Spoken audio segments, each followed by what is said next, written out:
patrons. Either way, we've got your back. Become a member owner today. #LikeABoss. Details at Essentra.org. Listening, caring, doing what's right. We are Essentra Credit Union. All right, everyone. Hello. Welcome back to Paper Cuts. Last we left off, we were reading about... Well, I'll just give you the last line where we left off. Derek and I, shrouded in our crimson cloaks with hoods covering us to the eyes, followed Hope into the palace. Last we left off, these two young men had found themselves in a world altogether different from our own. And now we come back to their story. But first, I'm curious, before we start reading, did you know that this station should have a request line? There's an app that you can get to listen to the Stinger specifically on your cell phone. And one of the buttons is a phone button, and it comes up with a phone number. And I'm curious what happens when I ring this number.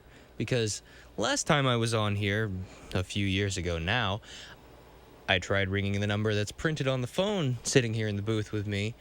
That was the number of the music director, and the music director probably got quite a few calls. But I'm curious what happens when I ring the number that comes up when you press the request lines button in the Stinger phone app for an Android. So I'm going to call that, and we're going to find out just what happens. Kind of tempted to put it on speaker. Oh. Is the phone ringing in here? Is the phone ringing in here? Is the phone ringing in here? I don't think the phone's ringing in here. It's ringing on my phone.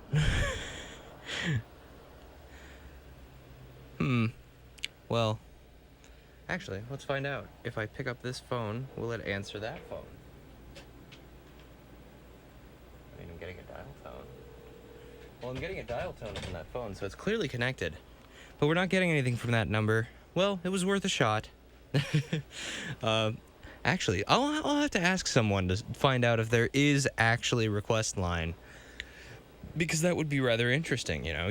Not necessarily use the phone line as a request line, but to use it as a, someone hears a word they didn't know what it meant, so they call me, they call me through the request line and be like, hey, what's this word mean?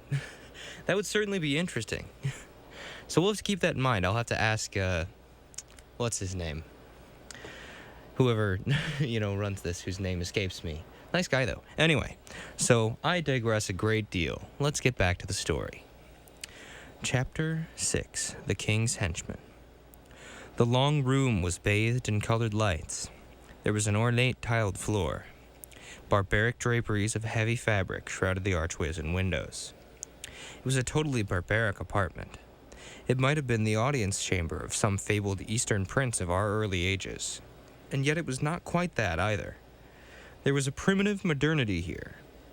I couldn't define it, and I couldn't tell why I felt this strangeness. Perhaps it was the aspect of the people. The room was shrouded with men and happy laughing girls in fancy dress costumes. Half of them at least were shrouded in crimson cloaks, but most of the hoods were back. They moved about, laughing and talking, evidently waiting for the time to come for them to get to the festival. We pushed our way through them. Derek murmured, "Keep your head up, Charlie." A girl plucked at me. "Handsome man, let me see." She thrust her painted lips up to mine as though daring me to kiss them, and Hope shoved her away. Her parted cloak showed her white, beautiful body with the dark tresses of her hair shrouding it. Exotically lovely she was, with primitive, unrestrained passions, typical of the land in which she lived. "This way," whispered Hope. "Keep close together. Do not speak."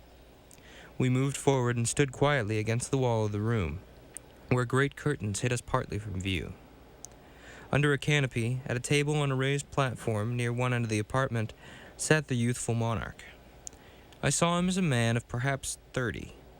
He was in holiday garb, robed in silken hose of red and white, a strangely fashioned doublet, and a close-fitting shirt.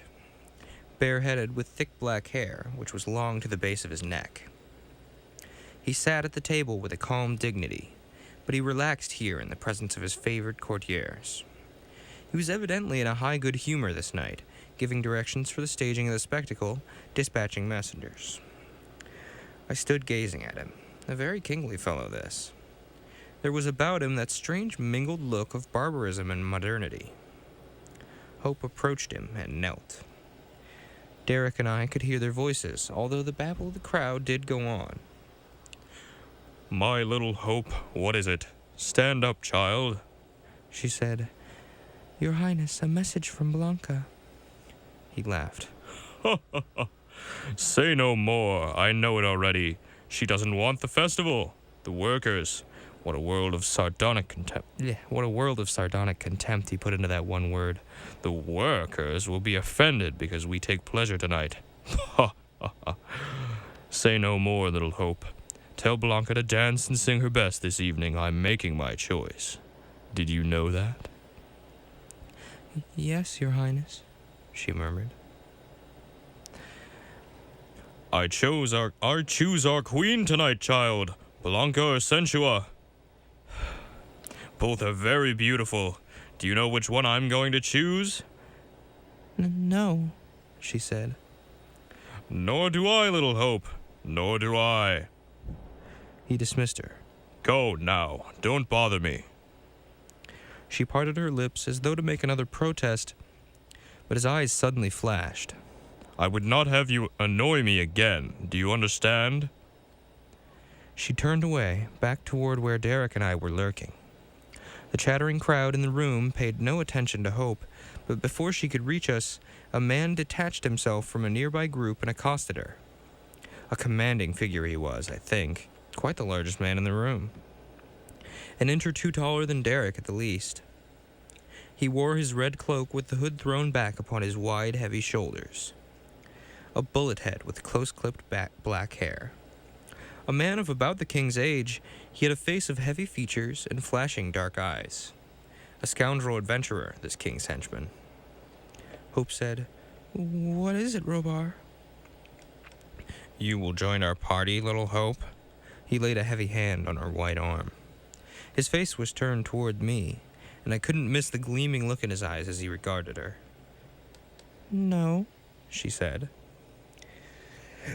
It seemed that he twitched at her, but she broke away from him. Anger crossed his face, but the desirous look in his eyes remained. "Excuse me." "You're very bold, Hope, to spurn me like this." He had lowered his voice as though fearful the king might hear him. "Let me alone." She darted away from him, but before she joined us, she stood waiting before he turned away. "No use. There's nothing we can do here. You heard what the king said, and the festival's already begun." Derek stood a moment, lost in thought. He was gazing across the room to where Robar was standing with a group of girls. He said at last, "Come on, Charlie. We'll watch this festival. The fool king will choose the red Sensuaa, and there will be chaos." He shrugged. We shoved our way out from the room, went out of the main doorway, and hurried through the gardens of the palace. The red-cloaked figures were leaving the building now for the festival grounds. We waited for a group of them to pass so that we might walk alone. As we neared the gate, passing through the shadows of high-flowered shrubs, a vague feeling that we were being followed shot through me. In a moment, there was so much to see that I forgot it, but I held my hand on my dirk and moved closer to Hope. We reached the entrance to the canopy. A group of girls, red-cloaked, were just coming out. They rushed past us and ran, discarding their cloaks. Their bodies gleamed under the colored lights as they rushed to the pool and dove. We were just in time. Hope whispered, "The king will be here at any moment." Beneath the canopy was a broad arena of seats. A platform, like a stage, was at one end. It was brilliantly illuminated with colored torches held aloft by girls in flowing robes, each standing like a statue with her light held high. The place was crowded. In the gloom of the darkened auditorium, we found seats off to one side, near the open edge of the canopy, and sat with Hope between us. Derek whispered, Shakespeare might have staged a play in a fashion like this. A primitive theatrical performance. There was no curtain for interlude between what might have been the acts of a vaudeville. The torch girls, like pages, arranged themselves in a line across the front of the stage. They were standing there as we took our seats. The vivid glare of their torches concealed the stage behind them. There was a few moments' wait, then, amid hushed silence, the king with his retinue came in. He sat in a canopied box off to one side.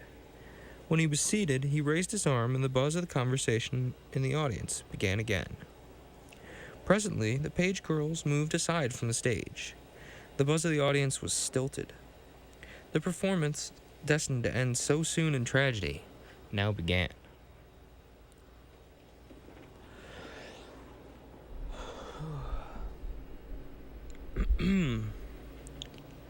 Chapter 7, The Crimson Murderess.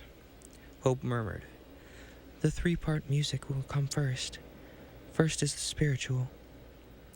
An orchestra was seated on the stage in a semicircle. It was composed of men and women musicians, and there seemed to be over 100 of them. They sat in 3 groups. The center group was about to play. In a solemn hush, the leaderless choir, with all its players garbed in white, began its first faint note. I craned to get a clear view of the stage. This white choir seemed almost all woodwind. There were tiny pipes in little series such as Pan might have used, flutes and flageolets, and round-bellied little instruments of clay like ocarinas, and pitch pipes, long and slender as a marsh reed. In a moment I was lost in the music. It began softly, with single muted notes from a single instrument, echoed by the others, running about the choir like a will-o'-the-wisp. It was faint, as though very far away, and made more sweet by distance. And then it swelled and came nearer. I'd never heard such music as this. Primitive, that wasn't the right word, nor was it barbaric. It was nothing like the music of our ancient world. Nor was it what I might conceive to be the music of our future, either. It was a thing apart, unworldly and ethereal. It swept me up and carried me off. It was an exaltation of the spirit lifting me. It was triumphant now. It surged, but there was in its rhythm the beat of every instrument, nothing but the soul of purity. And then it shimmered into the distance again, the faint and exquisite music of a dream, crooning, pleading, the speech of whispering angels. It ceased, and there was a storm of applause. I breathed again. Why, this was what music might be in our world, but yet it wasn't. I thought of our blaring jazz. Hope said, "Now they play the physical music. Then Sensual will dance with Blanca. We'll see then which our king chooses." On the stage, all the torches were extinguished, save those which were red. The arena was darker than before. The stage was bathed with a deep crimson, music of the physical senses. It was indeed no more like the other choir than is the body to the spirit. There were stringed instruments playing now, deep-toned, singing zithers, and instruments of rounded, swelling bodies like great viols with sensuous, throbbing voices. Music with a swift rhythm, marked by the thump of hollow gourds. It rose with its voluptuous swell into a paean of abandonment, and upon the tide of it, the crimson Sensua flung herself upon the stage. She stood motionless for a moment that all might regard her. The crimson torchlight bathed her, stained crimson the white flush of her limbs, her heavy shoulders, and her full, rounded throat. She was a woman in her late 20s, voluptuous of figure, with crimson veils half hiding, half revealing it. A face of coarse, sensuous beauty. A face wholly evil, and it seemed to me wholly debauched. Dark eyes with beaded lashes, heavy lips painted scarlet. A pagan woman of the streets. One might have encountered such a woman swaggering in some ancient street of some ancient city, flaunting the finery given her by a rich and profligate Eastern prince.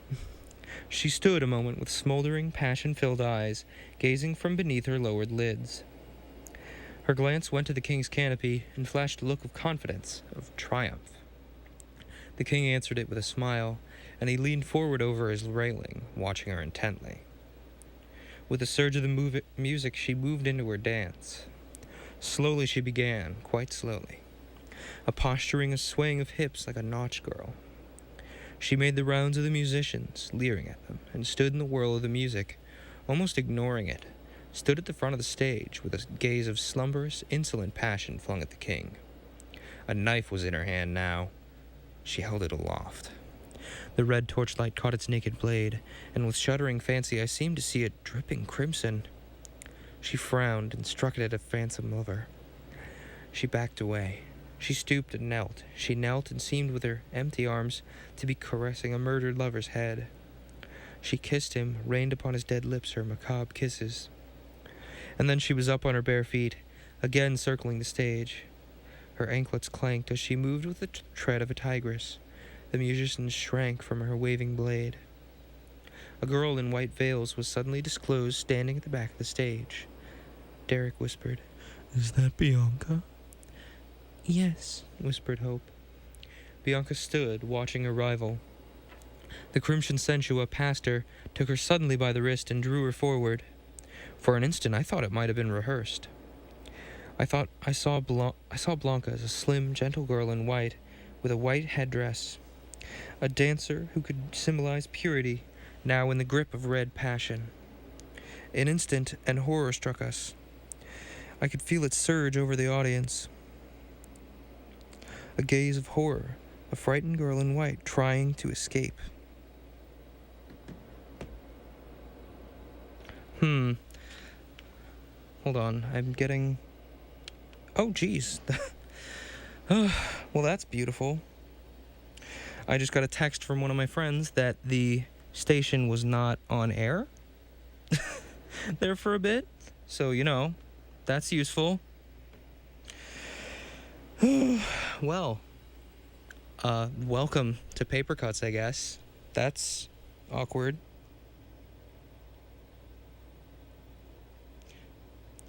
It would help if I would actually check if the station is online, right? Well, I guess I have to reread that portion. That's pleasant. I'm just going to bookmark where we got to while the station decided not to broadcast, and we will go back a chapter, I suppose. We'll start again from Chapter 6, The King's Henchman. Well, this is rather unfortunate. Sorry about that. See, this is why we check if the station is on first, everyone. Okay, so last we left off, we found ourselves on a journey with two young men who found themselves in a world altogether different from our own, and yet not far from our own for that matter. And now we follow them into what I assume is a large building in the castle. Yep. Going back a little bit, we can start right before this chapter. Derek and I, shrouded in our crimson cloaks with hoods covering us to the eyes, followed Hope into the palace. So now we enter the palace of this otherworldly king, with Derek and our hero, and also Hope. Chapter 6, The King's Henchman. The long room was bathed in colored lights. There was an ornate tiled floor. Barbaric draperies of heavy fabric shrouded the archways and the windows. It was a totally barbaric apartment. It might have been the audience chamber of some fabled Eastern prince of our early ages. And yet it was not quite that either. Excuse me, sorry. There was a primitive modernity here. I couldn't define it, couldn't tell why I felt this strangeness. Perhaps it was the aspect of the people. The room was crowded with men and happy laughing girls in fancy dress costumes. Half of them at least were shrouded in crimson cloaks, but most of the hoods were back. They moved about, laughing and talking, evidently waiting for the time to come for them to go to the festival. We pushed our way through them. Derek murmured, "Keep your hood up, Charlie." A girl plucked at me. "Handsome man, let me see." She thrust her painted lips up to mine as though daring me to kiss them. Hope shoved her away. Her parted cloak showed her white, beautiful body with the dark tresses of her hair shrouding it. Exotically lovely she was, with primitive, unrestrained passions, typical of the land in which she lived. "This way," whispered Hope. "Keep close together and do not speak." We moved forward and stood quietly against the wall of the room, where great curtains hid us partly from view. Under a canopy, at a table on a raised platform near one end of the apartment, sat the youthful monarch. I saw him as a man of perhaps 30. He was in holiday garb, robed in silken hose of red and white, a strangely fashioned doublet, and a close-fitting shirt. Bareheaded with thick black hair, which was long to the base of his neck. He sat at the table with a calm dignity, but he relaxed here in the presence of his favored courtiers. He was evidently in a high good humor this night, giving directions for the staging of the spectacle and dispatching messengers. I stood gazing at him. A very kingly fellow, this.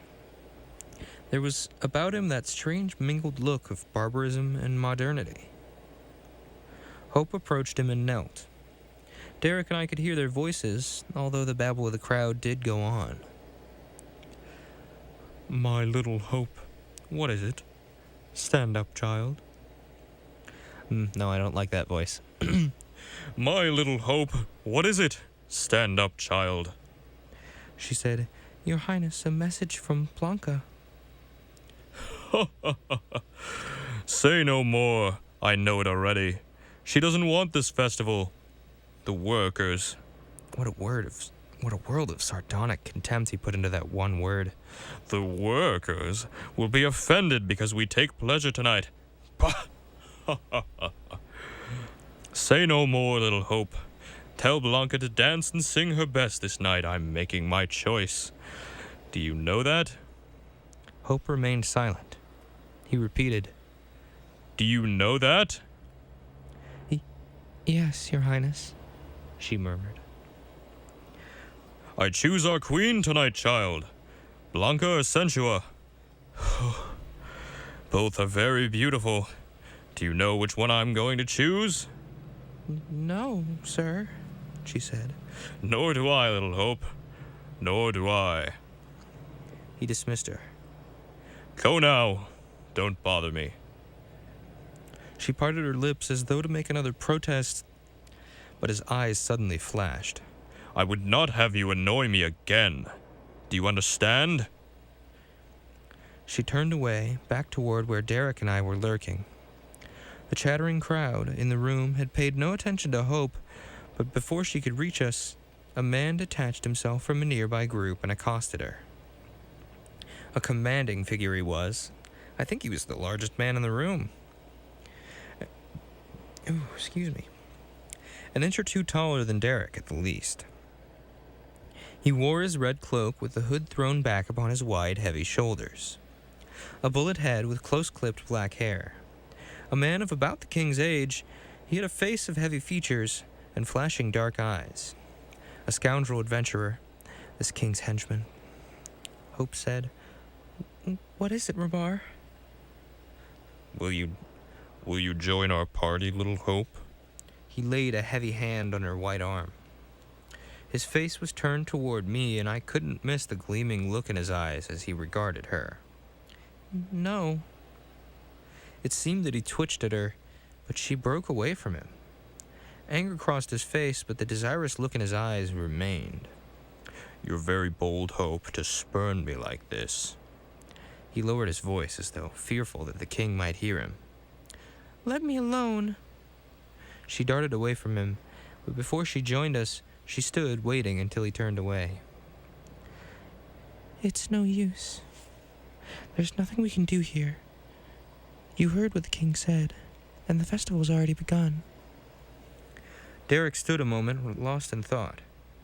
He was gazing across the room to where Robar was standing with a group of girls. Finally, he said, Come on, Charlie, we'll watch this festival. The darn fool king will choose the red Sensual. There will be chaos. We shoved our way from the room, went out of the main doorway, and hurried through the gardens of the palace. The red-cloaked figures were leaving the building now for the festival grounds. We waited for a group of them to pass so that we might walk alone. As we neared the gate, passing through the shadows of high-flowered shrubs, a vague feeling that we were being followed shot through me. In a moment, there was so much to see that I forgot it, but I held my hand on my dirk and moved closer to Hope. We reached the entrance to the canopy. A group of girls, red-cloaked, were just coming out. They rushed past us and ran, discarding their cloaks. Their bodies gleamed under the colored lights as they rushed to the pool and dove. We were just in time. Hope whispered, "The king will be here any moment." Beneath the canopy was a broad arena of seats. A platform, like a stage, was at one end. It was brilliantly illuminated with colored torches held aloft by girls in flowing robes, each standing like a statue with her light held high. The place was crowded. In the gloom of the darkened auditorium, we found seats off to one side, near the open edge of the canopy, and sat with Hope between us. Derek whispered, Shakespeare might have staged a play in a fashion like this. A primitive theatrical performance. There was no curtain for interlude between what might have been the acts of a vaudeville. The torch girls, like pages, arranged themselves in a line across the front of the stage. They were standing there as we took our seats. The vivid glare of their torches concealed the stage behind them. There was a few moments' wait, and then, amid hushed silence, the king with his retinue came in. He sat in a canopied box off to one side. When he was seated, he raised his arm, and the buzz of conversation in the audience began again. Presently, the page girls moved aside from the stage, and the buzz of the audience became stilted. The performance, destined to end so soon in tragedy, now began.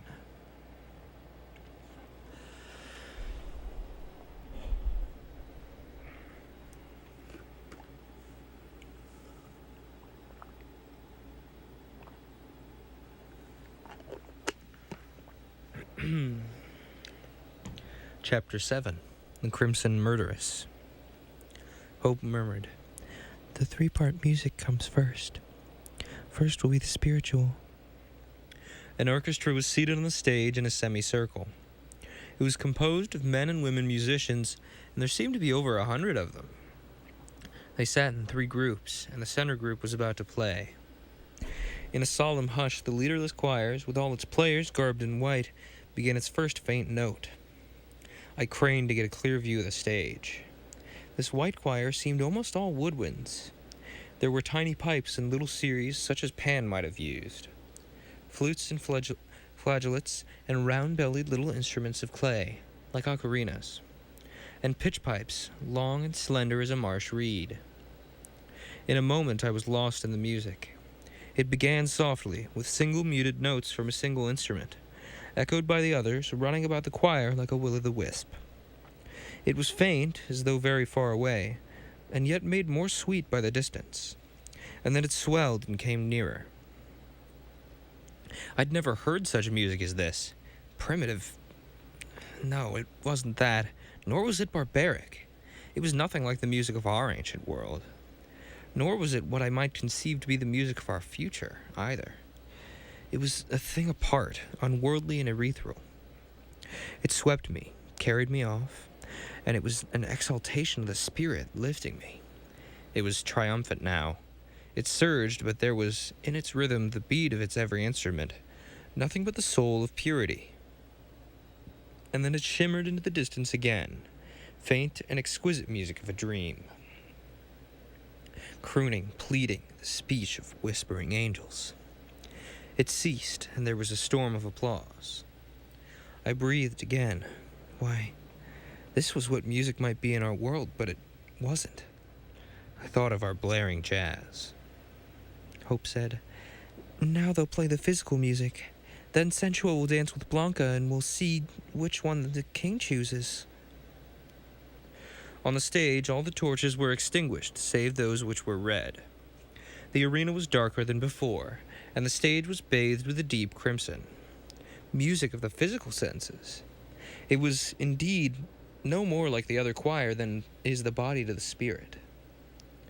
There were stringed instruments playing now, deep-toned singing zithers, and instruments of rounded, swelling bodies, like great viols with sensuous, throbbing voices. Music with a swift rhythm, marked by the thump of hollow gourds. It rose with its voluptuous swell into a paean of abandonment, and upon the tide of it, the crimson Sensuo flung herself upon the stage. She stood motionless for a moment that all might regard her. The crimson torchlight bathed her, stained crimson the white flesh of her limbs, her heavy shoulders, and her full, rounded throat. She was a woman in her late 20s, voluptuous of figure, with crimson veils half hiding, half revealing it. A face of coarse, sensuous beauty.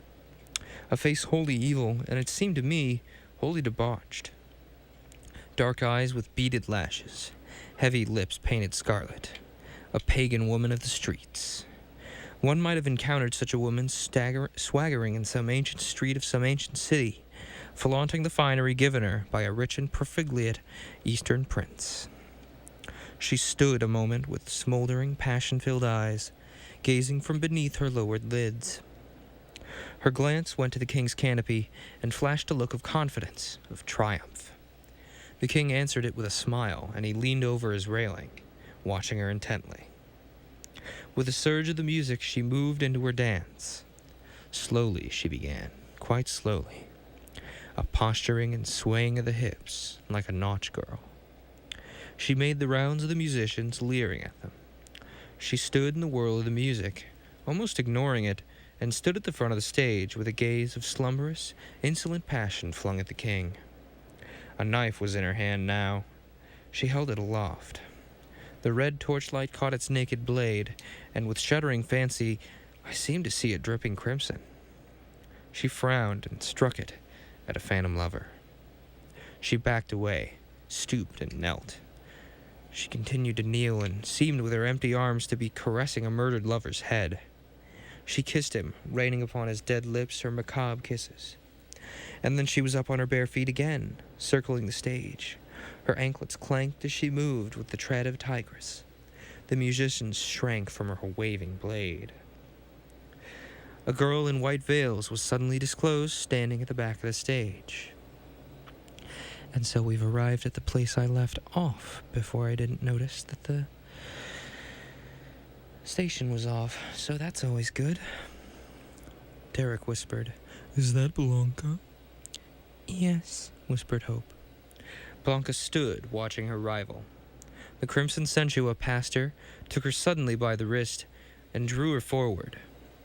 For an instant, I thought it might have been rehearsed. I saw Blanca as a slim, gentle girl in white, with a white headdress. A dancer who could symbolize purity, now in the grip of red passion. An instant, and then horror struck us, and I could feel it surge over the audience, a gasp of horror. The frightened girl in white tried to escape. The musicians wavered and broke. I stared, stricken with the freezing blood. Upon the stage the knife went swiftly up. It came down and then up again. The red Sensuo stood gloating. The knife she waved aloft was now truly dripping crimson. With a choked, gasping scream, the white girl of the toilers crumpled and fell. She lay motionless at the feet of the crimson murderess.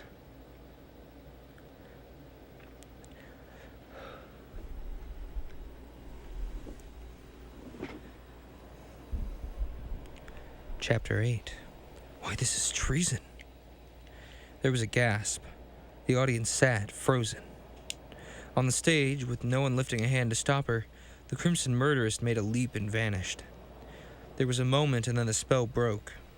A girl in the audience screamed. "Ah!" Someone moved to stand up and overturned a seat with a crash. I mean, I could overturn a seat with a crash. There's one right there. Maybe not. The amphitheater under the canopy broke into a pandemonium. Screams and shouts, crashing of seats, screaming, frightened people struggling to get out of the darkness. The torches on stage were dropped and extinguished, and the darkness leaped upon us. Derek and I were gripping Hope. We were struck by a bench flung backward from in front. People were rushing at us. We were swept along in the panic of the crowd. I heard Derek shout, "We must keep together." We fought, but we were swept backward. We found ourselves outside the canopy, and torchlight was here. It glimmered on the pool of water. People were everywhere, rushing past us, some one way, some another, aimless with the shock of terror upon them. Under the canopy, they were still screaming. I was momentarily separated from Derek and Hope, and I very nearly stumbled into the pool. A girl was here, crouched on the stone bank. Her wet crimson veils clung to her white body. Her long, wet hair lay on her, and I stumbled against her. She raised her face, eyes wide with terror, mute, painted red lips. I heard Derek calling again, "Charlie." I shoved my way back to him. The crowd was thinning out around us. Girls were climbing from the pool, rushing off in terror to mingle with the milling throng. Among the crowd now, down by the edge of the bay, I saw the sinister figures of men come running, the toilers miraculously appearing everywhere. I saw across the pool a terrified girl crouching.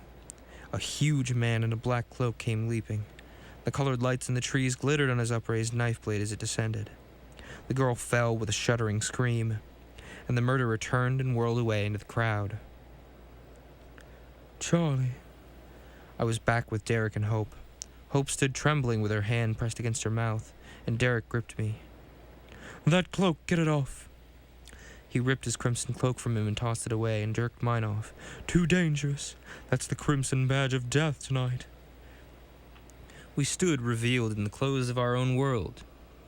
My business suit in which that day I had worked in Wall Street, Derek in his swagger uniform. He stood, drawn to his full height, a powerful figure. The wires of our mechanism showed at his wrists. They dangled at the back of his neck, mounting to that strangely fashioned electrode clamped to his head. A strange, awe-inspiring figure of a man. We were momentarily alone under the colored lights of the trees. Hope murmured, "But they will see you." Derek's face was grim, but at her words he laughed harshly. "Ha! See us? What matter?" He swung on me. "It forces our hand. We've got to come out in the open now. This murder, this king. Good heavens, what a fool to let myself get into such a condition as this. His people. This chaos. What a fool." He'd drawn his dirk. I realized that I was holding mine. Near us, the body of a crimson noble was lying under a tree. A sword was there on the ground, and Dirk sprang for it and waved it aloft. I think that no more than a minute or two had passed since the murder. Down by the water, the boats were hastily loading and leaving the dock. One of them overturned. There were screams everywhere. Red forms lay inert upon the ground where they had been trampled or stabbed, but the prowling figures of the toilers now seemed to have vanished. Derek gestured. "Look at the palace. The garden." Beyond the canopy, I could see the dim gardens surrounding the palace. I glimpsed the high fence and the gateway in front. A mob of toilers was there. The guard at the gate had fled, and the mob was surging through. Men and women in vivid garments of the fields, armed with sticks and clubs and stones and the implements of agriculture. They milled at the gate, rushed through, and scattered over the garden. Their shouts floated back to us in a blended murmur. We were standing only a dozen feet from the edge of the pavilion. No one seemed yet to have noticed us. A few straggling lights had come on under the canopy. I could see the dead lying there in the wreckage of the overturned seats. Derek said, "We can't help it. It's done. Look at them. They're attacking the palace." This mob springing miraculously into existence. I realized that the toilers had planned that if sensuals were chosen, they would attack the festival. The murder had come to a big surprise to them, as the murder of Blanca had come as big of a surprise to them as to us. "Come on! Can you get back into the palace, Hope? The king must..." No, wait, no. That's Derek speaking, not the king, I promise. Promise I can read. "Come on! Can you get back into the palace, Hope? The king must have gotten back there. Get your wits, girl." Derek stood gripping her, shaking her. Yes, there's an underground passage. He probably went that way. From the palace gardens, the shouts of the mob sounded louder now, and from within the building there was an alarm bell tumultuously clanging. Hope gasped, "This way." She led us back into the pavilion. We clambered over its broken seats, past its gruesome huddled figures. Some were still moving. We went to a small door under the platform. A dim room was here, deserted now. Oh, excuse me, sorry. Against the wall was a large wardrobe closet, and stage costumes were hanging in it. The closet was fully 20 feet deep. We pushed our way through the hanging garments, and Hope fumbled at the blank board wall. Hope fumbled at a blank board wall in the rear. A door swung aside, and a rush of cool, dank air came at us as she found a secret panel with her groping fingers. The dark outlines of a tunnel stretched ahead. "In, Charlie." I crouched and stepped through the door. Hope closed it behind us. The tunnel passage was black, but soon we began to see its vague outlines. Derek, sword in hand, led us. I clutched at my dirk. We went perhaps 500 feet, down at first and then up again. I figured we were under the palace gardens now, as the tunnel was winding to the left. There were occasional small lights. Derek whispered to Hope, "The toilers don't know of this?" "No." "Where does it bring us out?" I whispered. Into the lower floor of the castle. The king must have gone this way. There might be a guard, Derek. What do you do?" He laughed. "I can handle the mob. Disperse it, you'll see. And handle the king as well." He laughed again, this time with a more grim tone. "There's no Blanca to choose now." The tunnel went round a sharp angle and began steeply ascending. Derek stopped. "How much further, Hope?" "Not far," she whispered. We crept forward. The tunnel was more like a small corridor now.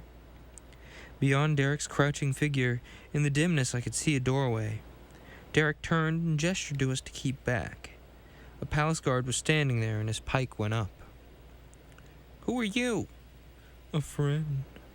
But the man lunged with his pike. Derek leapt aside. His sword flashed. The flat of it struck the fellow in the face. Derek, with incredible swiftness, was then upon him. They went down together, and before the man could shout, Derek had struck him on the head with a sword hilt.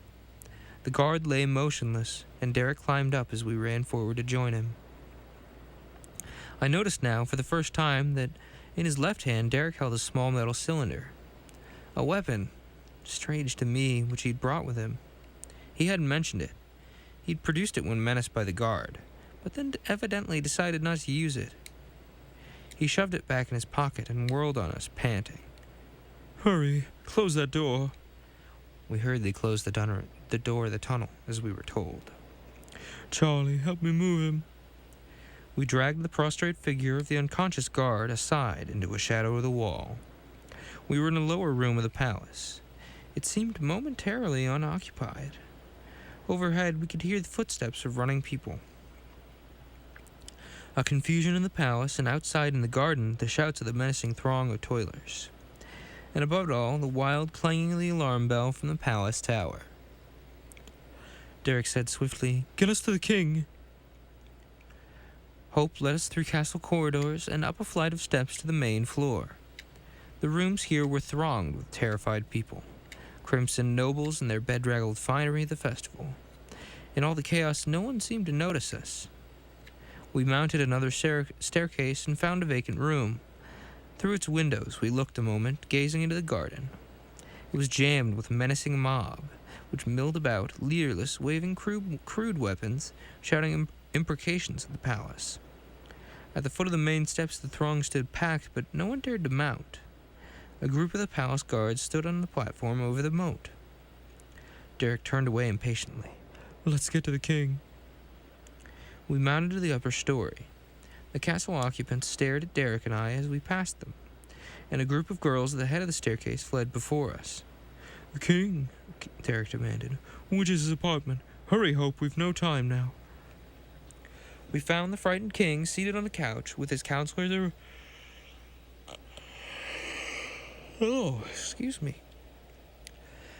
We found the frightened king seated on a couch with his counselors around him. It was a small room in this top story of the castle, with long windows to the floor. I saw that they gave onto a balcony, which overlooked the gardens. There were perhaps 20 or 30 people huddled in the room. A confusion existed here as everywhere else, not knowing what to do in this crisis. And that cursed alarm bell rang wildly, adding to the turmoil. We paused at the doorway. "Now," whispered Derek. He drew himself to his full height. His eyes were flashing. It was a Derek I hadn't seen before. He wore an air of mastery, as though he and not the frightened, trembling monarch on the couch were master here. And as I stared at him in that instant, in the primitive, chaotic environment, the power of him swept me. A conqueror. The strange electrode clamped to his head gave him an aspect miraculous, awe-inspiring. He strode forward across the apartment. The king was just giving some futile, vague command to be transmitted to his guards down below. A hush fell over the room at our appearance. The king stood half up, then sank back. Why? What? Who? I saw Robar here. His long crimson cloak hung from his shoulders with its hood thrown back once again. Beneath it, as if parted in the front, his leather uniform was visible. A sword was strapped to his waist. He was striding back and forth with folded arms, frowning, but his gaze was very keen. Robar wasn't frightened. He seemed rather to be gauging the situation, pondering how he might make it turn to his own ends. He stopped short and swung about to face us. His jaw dropped with surprise and amazement at our strangeness. Derek confronted him. His bulk and huge weight towered over even Derek. The king gasped and sat, helplessly staring. Robar spoke first. Who are you?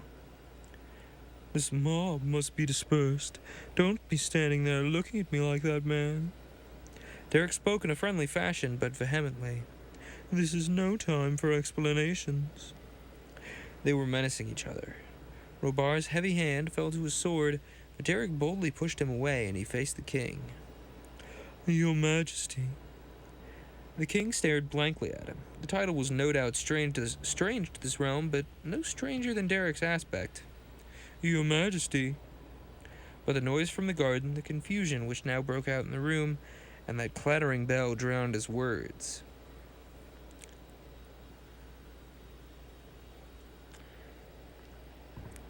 The king found his voice.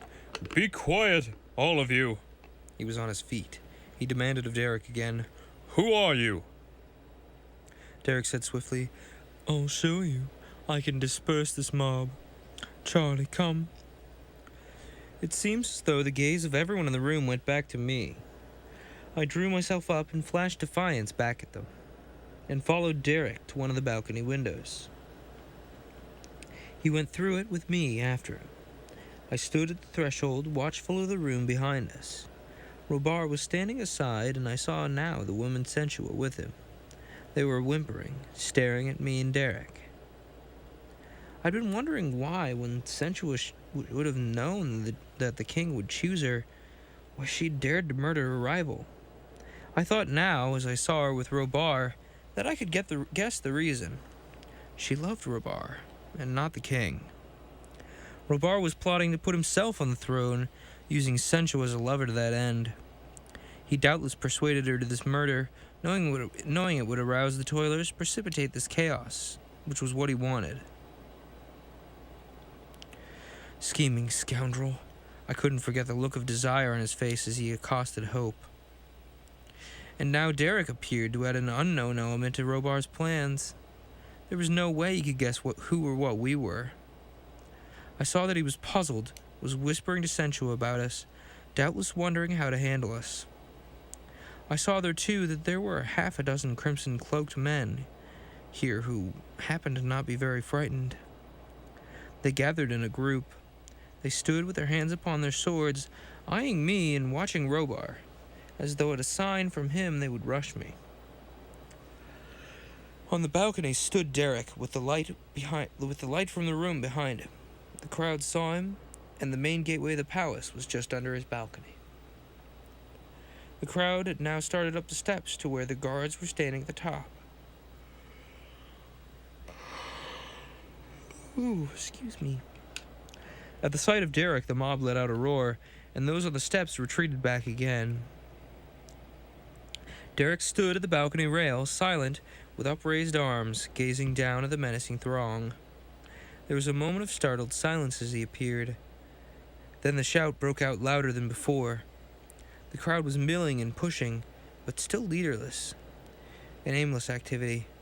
Someone threw a stone. It came hurtling up and missed Derek. It struck the castle wall, falling almost at my feet.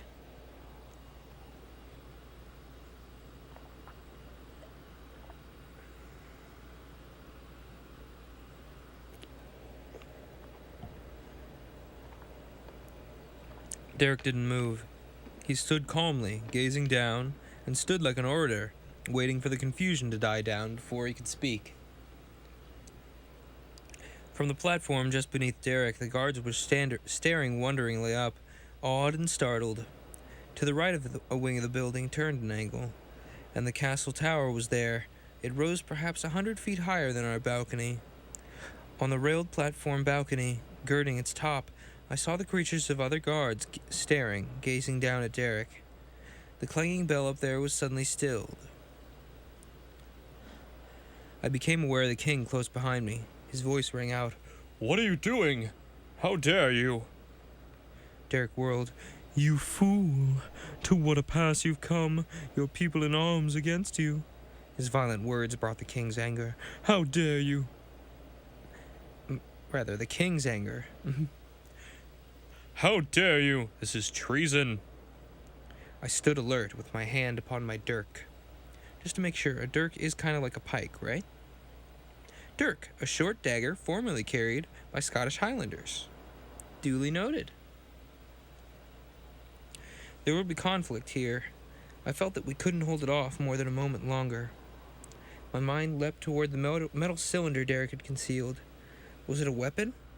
Then why didn't he have it out now? His eyes were flashing.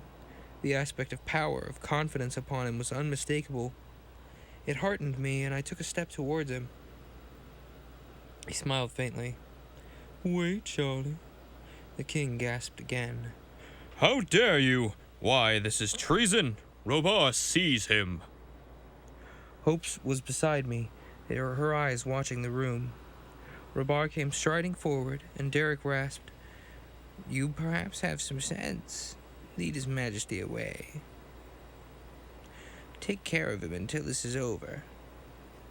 He's rasping. He's not like being, "Oh, I'm smooth, Derek." He's raspy, Derek. They stood with crossing glances, and upon Robar's face this look queerly sinister had come, a smile sardonic. He said abruptly to the king, "I think we should leave him this way. What harm is it?" He gestured, and Sensua came forward. The crimson murderess. Her voluptuous figure was shrouded in a crimson cloak. Her heavy painted lips smiled at the king, and her rounded white arms went over his shoulders. "Leonto, do as Robar says. Let the stranger try. It can do no harm." The king yielded to her, and I watched as she and Robar urged him through a doorway that gave into the adjoining apartment. No wonder Robar was sardonically smiling. Derek had played it into his hand. We didn't know it then, but we were soon to find out.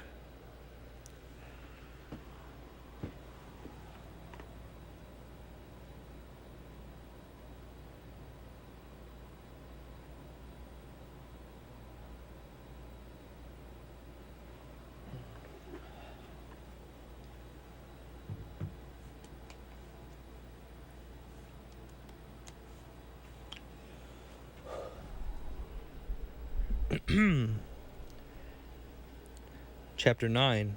Alexander. Derek turned back to the balcony. It had been a brief interlude. The mob in the garden, the soldiers at the top of the stairway, and other guards high on the bridge of the tower were all standing, gazing.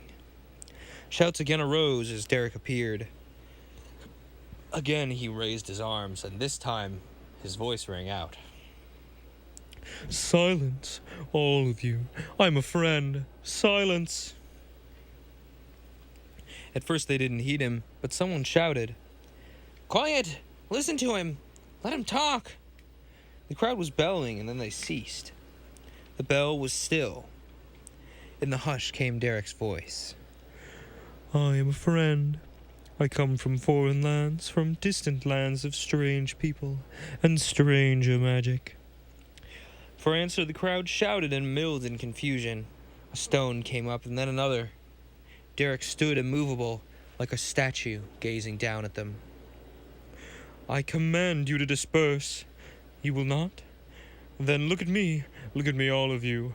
My will is law beyond this king, beyond these palace soldiers, beyond any power you've known." Then I knew a part of Derek's purpose. He'd pressed the mechanism at his wrist. He stood imperious with upraised arms. The garden was in a tumult, but in a moment it died. A wave of horror swept the crowd, a freezing, incredulous horror. They stood staring, incredulous, silent, swept with a widening wave of horror. The figure of Derek on the balcony was fading, turning luminous. A wraith, a ghost of his menacing shape stood there. It faded until it was almost gone, and then, as he reversed the mechanism, it materialized again. A moment passed, and then he stood again, solid before them. His voice rang out, "Will you obey me now? I am a friend of the toilers." They were prostrate before him.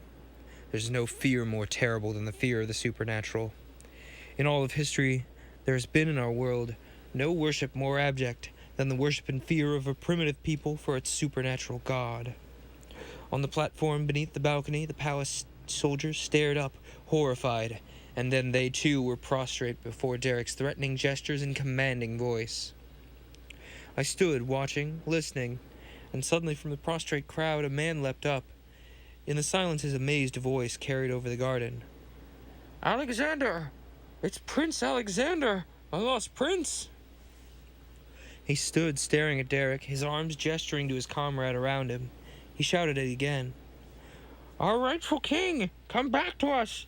Don't you recognize him? I saw him go! He went like that, fading into a ghost. 10 years ago, when Leonto killed his father and would have killed him had he hadn't escaped." The crowd was standing up now. They recognized Derek.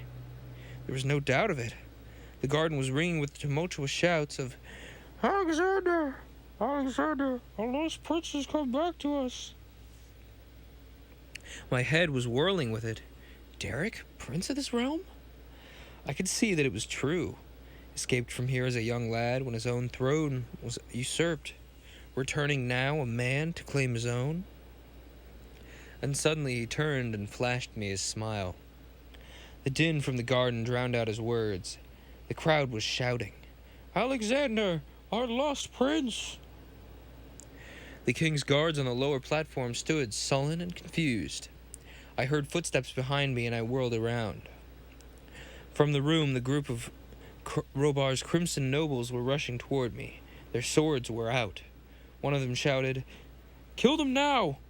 We must kill them and have done!" There were 5 or 6 men in the group.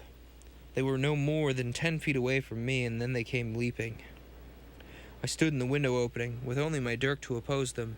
I shouted, "Derek! Derek!" I think I took a step backward. I was out on the balcony. It flashed over me. Derek and I were caught out here. The first of the red-cloaked figures came hurtling through the doorway, and I leapt to avoid his sword. I saw the others crowding behind him. And then I felt Derek shove me violently aside. I half fell, but I recovered myself at the balcony rail. 5 of the crimson nobles were on the balcony. Derek confronted them, and his aspect made them pause. They stood without stretched swords. The garden was silent. The crowd stared up. And in the silence, Derek roared, "Get back! All of you go back inside! Back, or I'll kill you!" In Derek's right hand, he held a cylinder, outstretched, leveled at the menacing nobles. "Back, I say!" But instead, they rushed him. There was a flash. From a cylinder, it seemed that a ray spat out, a flash of silver light. It caught the 3 men who were in advance of the others. Their swords dropped with a clatter to the balcony floor, and they stood, transfixed. An instant, Derek's silver ray was playing upon them. Their red cloaks were painted with its silver sheen. They were shimmering. I gasped, staring. The other nobles beyond the ray had fallen back, and they too stood staring in horror. Another instant, the 3 figures wavered. I saw the face of one of them, with a shock of incredulous horror still upon it.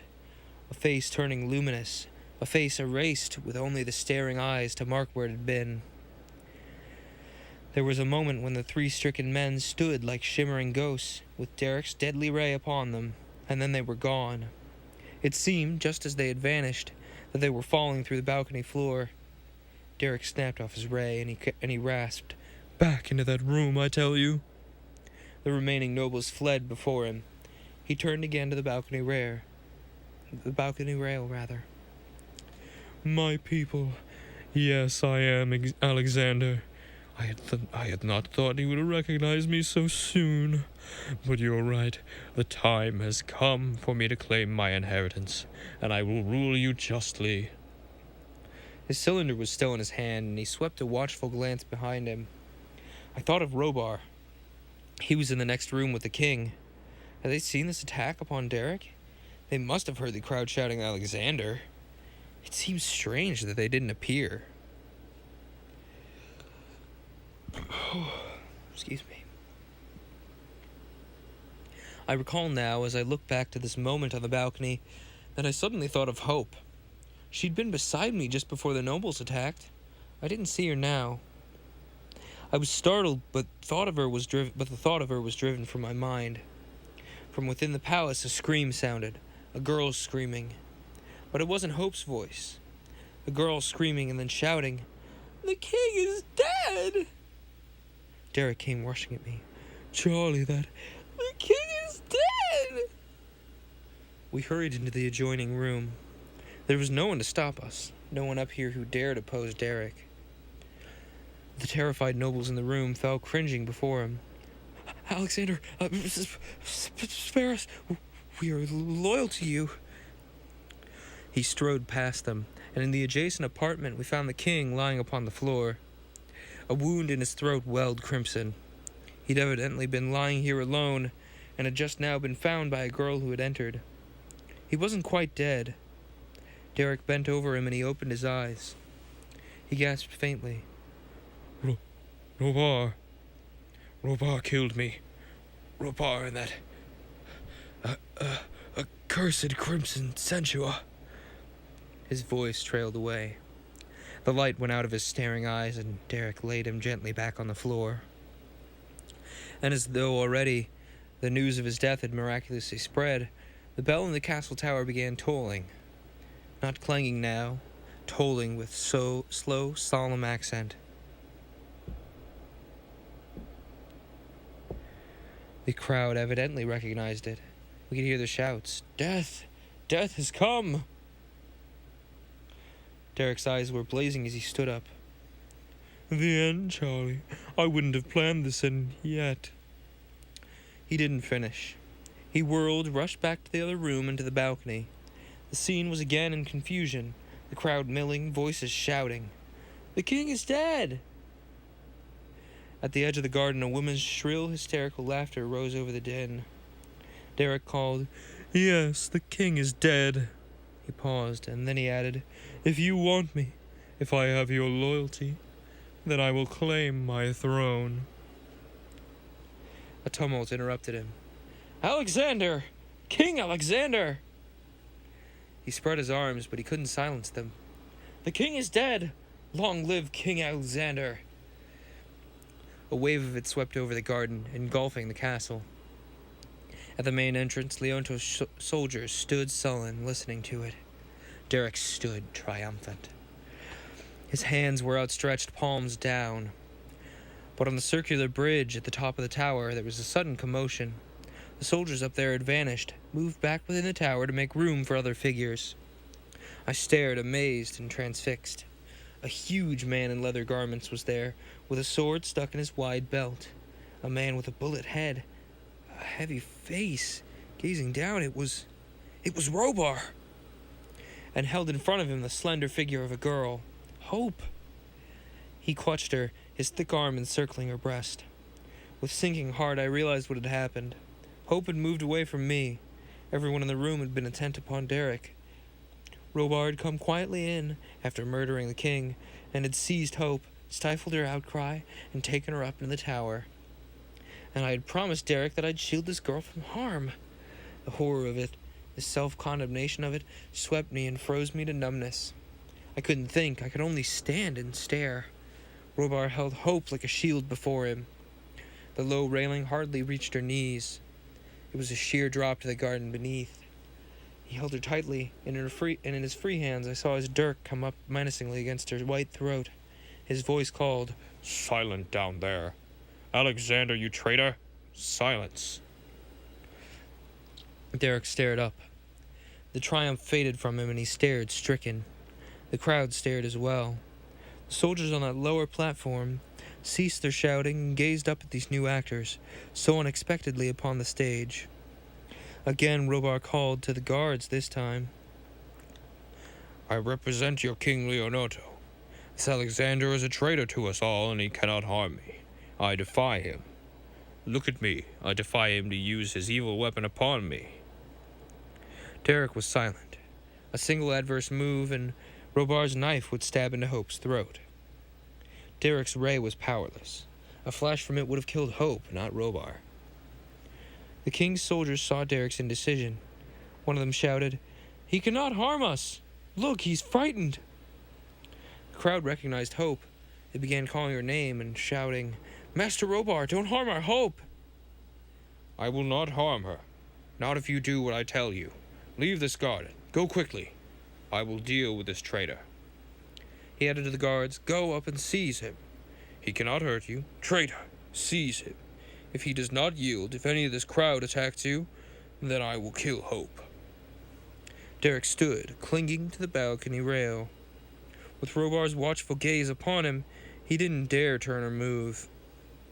I was standing back from the balcony, behind Derek and partly in the room. No one thought of me. No one from the outside could see me.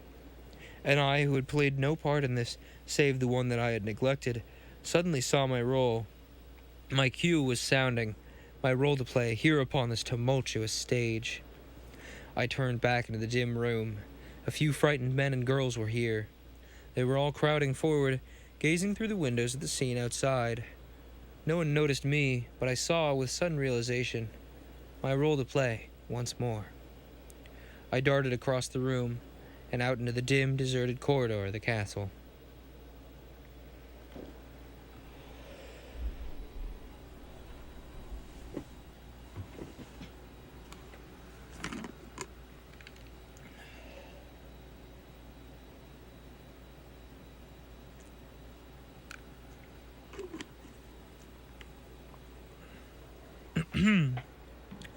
Chapter 10. My role to play. I slipped like a shadow through the almost empty corridors. Down on the lower floor, I found that many of the soldiers were on the inside, standing about the corridors in groups, waiting for word from their comrades on the platform to indicate what action they should take. My time was short. I knew that within a few minutes they would be rushing up to overpower Derek. I stood, unseen, against the wall near the main entrance. I couldn't get outside. There were too many soldiers there. I tried to keep my sense of direction. The wing upon which the tower stood was about 200 feet from me here. If I couldn't get outside, I'd have to try the inside, along this corridor. I prayed that I might not make an error. I tried to gauge exactly where the tower would be. The hallway was almost dark, and in this wing there chanced to be no one at the moment. I came to the angle and turned to the left. I was unarmed save my dirk. I drew it, but I encountered no one. I passed the doors of many empty rooms. The windows were all barred on this lower floor. I could hear the shouts of the crowd outside. I came at last to the end of the wing. A staircase here led upward. I guessed that I was directly under the tower now, and that this staircase undoubtedly led upward into it. I mounted a few steps to verify what I was sure would be the condition. It was as I thought. Robard won over the soldiers who were here. He'd sent them down from the tower bridge. They were guarding this staircase. I crept up another few steps very cautiously. I could hear their voices on the stairs. A light was up there. I could see the legs of some of them as they crowded the stairs, and I softly retreated. There was no way of getting up into the tower here.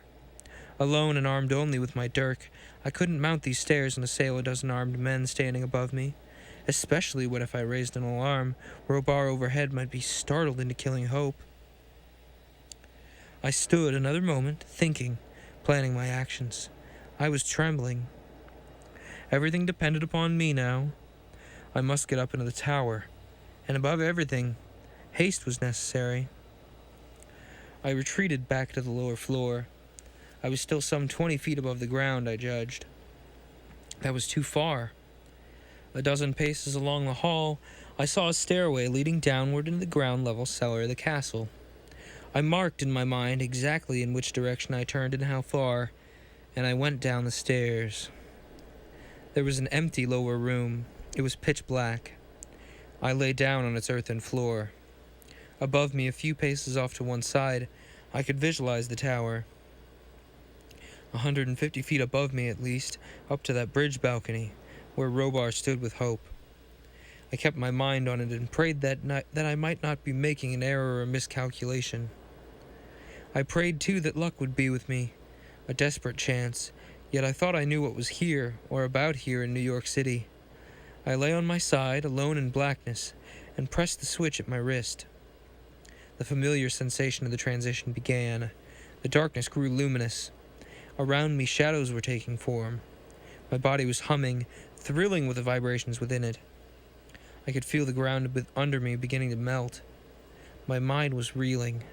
Nausea swept over me, but with it all I tried to keep my wits. I must watch this new space into which I was going. Space? I prayed that here on this spot in New York City there would be an empty space. If not, at the first warning I was prepared to stop my mechanism. The shadows grew around me. There was a moment or two when I felt as though I were floating, weightless. The sense of my body hovering in a void, intangible, imponderable, with only my struggling mentality holding it together. And then I felt myself materializing. Around me walls were taking form. I floated down a foot or two and came to rest upon a new floor. My hand brushed it and my physical senses were returning. I could feel a floor of concrete. A vague, shimmering light was near me. It seemed to outline the rectangle of a window. All around was darkness, empty darkness, soundless with only the throbbing hum of the mechanism. I was indoors in a room. I suddenly felt almost normal, except for the whirring vibration. I flung the switch again. There was a shock, a whirling of my senses. Then I sat up, my head steadied. The nausea passed. I was back in my own world in New York City. It was night. I tried to calculate the time. Derek and I had departed about midnight. This would be sometime then, before dawn. I was in a cellar room, lying on a cement floor. There was a window with a faint light outside it. The window stood up near the ceiling. A straggling illumination showed me a bin, a few barrels, a door leading into another room which looked as though it might be a machine shop. I sat up, calculating. I was 1,000 feet perhaps from the battery wall, 200 feet from the Hudson River. This was an office building. I was in one of the cellar rooms at its ground level. Near dawn? I tried to calculate what that might be overhead. A deserted office building? Too early yet for the scrub women. The elevator wouldn't be running. I laughed at myself. Of what use to me an elevator had it been running? How could I, a midnight prowler, appear from the cellar of this building and demand to be taken upstairs? There would be no elevator, but there would be watchmen. I could avoid them. I found a door. My heart leapt with sudden fear that it'd be locked, but it was not. I went through it into a passage and found the staircase. I made 2 turns. I tried again to keep my mind on this space here. I stood carefully thinking. I had it clear. I made no move without careful thought. The tower with Robar was still to my left, and about directly above me.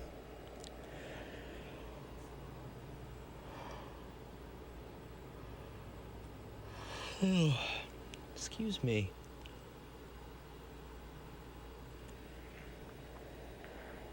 I went up the short stone staircase, opened another door carefully. I was in the dim lower hall of the office building. I found myself beside the deserted elevator shaft. A light was burning on the night attendant's table in an alcove on the other side of the shaft. He sat there with his back to me. I closed the door soundlessly. The stairway upward beside the elevator was here. I watched my chance. I darted around the angle and went up. I met no one. The concrete staircase had a light at each floor. 4 floors up. No, that's not enough. I opened the 4th floor door. The marble hall of the office building was empty and silent. Rows of locked office doors with their gold leaf names and numbers. A single dim light to illuminate the silent emptiness. I retreated into the staircase shaft and mounted higher, my dirk in my hand. Charlie Wilson, the Wall Street brokerage clerk, prowling here, and upon what a strange adventure. I came to what I thought was the proper floor. In the hall I selected a room. The door was securely locked. I had no way of breaking the lock, but the panel was of opaque glass. I would have to chance the noise. I rushed the length of the wall to where a red fire axe hung in a bracket. Then I came back with it. I smashed the glass panel of the door. Would a watchman hear me? I didn't want to find out. With the axe, I scraped away the splinters of glass and climbed through the opening. My hand was cut, but I didn't heed it. I was in a dim, silent office, with rugs on the floor, desks standing about, filing cases, a water cooler, and a safe in the corner. I rushed to one of the windows. It looked over Battery Park in the upper bay. The stars were shining, but to the east over Brooklyn, I could see them paling with the coming dawn. Yes, this would be about right, and my position as well.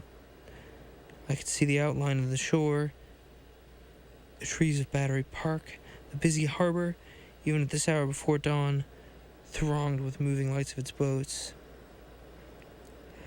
I saw all this with my eyes, but with my mind I saw the wrecked, deserted pavilion and the gardens of Leonto's castle. The threatening mob would be below me. The castle entrance would be here to my left, down in the street where those taxis were parked. There was a commotion down there by the office police entrance. I don't know what caused it, but at the time I didn't notice. The wings of the castle were under me. This would be the tower, its upper room, or that balcony, just so... That would be the tower, its upper room or the balcony, just about where I was standing. I prayed that it might be so. I seemed with my mind to see it all. I lay down on the floor by the window. Out in the office building hallway, I heard heavy footsteps come running. One of the night watchmen had evidently heard the glass crash. I laughed and pressed the switch at my wrist. All right, it's been about an hour or so. So I would firmly suggest everyone get up, stretch their legs and all that, and we'll be back momentarily with Chapter 11, The Fight on the Tower Balcony. See you guys in a moment. Hi, my name is Tim Martinez. I'm a senior radio TV major at St. Ambrose University. St. Ambrose has given me every opportunity through hands-on experience that is vital in the radio and TV industry. Working behind the scenes, I've been a director, camera operator, and I've dealt with audio production. In front of the camera, I've anchored SAU Dateline, our weekly St. Ambrose newscast. If radio and TV production is the path you want to take, then come check out everything that SAU TV and KALA Radio has to offer. Like reading the newspaper? Well, how about writing for one? St. Ambrose University's student-run newspaper is giving you the opportunity to show off your writing skills. Not a fan of writing? Have no fear. You can also take pictures, draw, or even design for the Buzz as well. Meetings take place in the back of Cosgrove Computer Lab every Monday at 11. If you're interested, contact editor Haley Gibbs at gibbshaleyr@sau.edu. That's gibbshaleyr@sau.edu. The Buzz. So much more than just a newspaper. The Stinger. KALA HD3.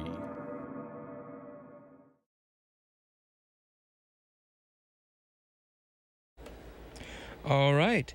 Did everyone have a good stretch? Get that blood flowing again? I know I did. It's not good to be sitting more than an hour, I read somewhere, and that's probably a thing, you know? Even if it isn't a thing, it sounds like a good idea, so, you know. So we'll just, allow me to grab one last drink of water, and then we'll get right back into it with Chapter 11.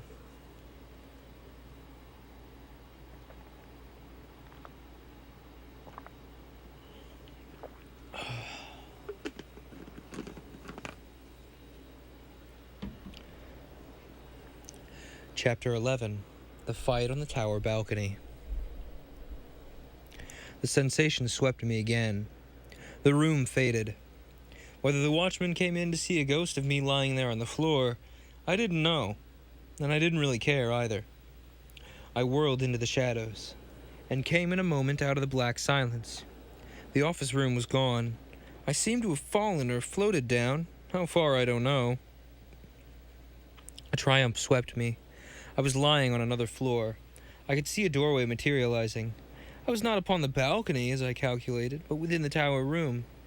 New walls sprang around me. I didn't heed it this time, this sensation of the transition. I was too alert to what new situation might come upon me. The tower room, I could see it. I could see its oval windows close at hand. The doorway to its balcony. Sounds flooded me, mingled with humming within me. Familiar sounds.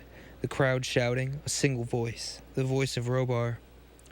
Vague and blurred, but as I materialized, it became clearer. I was suddenly aware that there was a man beside me. One of the palace soldiers. He saw me materialize. He leapt backward in horror. I flung my switch. I was on my feet, swaying, and then I leapt upon him. My dirk plunged downward into his chest. The thing made me shudder. I reeled with the sickness of it, but as he fell, I clung to the dirk and ripped it out of him. It was dripping with blood. I stood, trembling. The small tower room had no other occupants. I turned toward the door. I could see a patch of stars paling with the coming dawn. I crouched in the small doorway which gave onto the balcony, staring, swiftly calculating.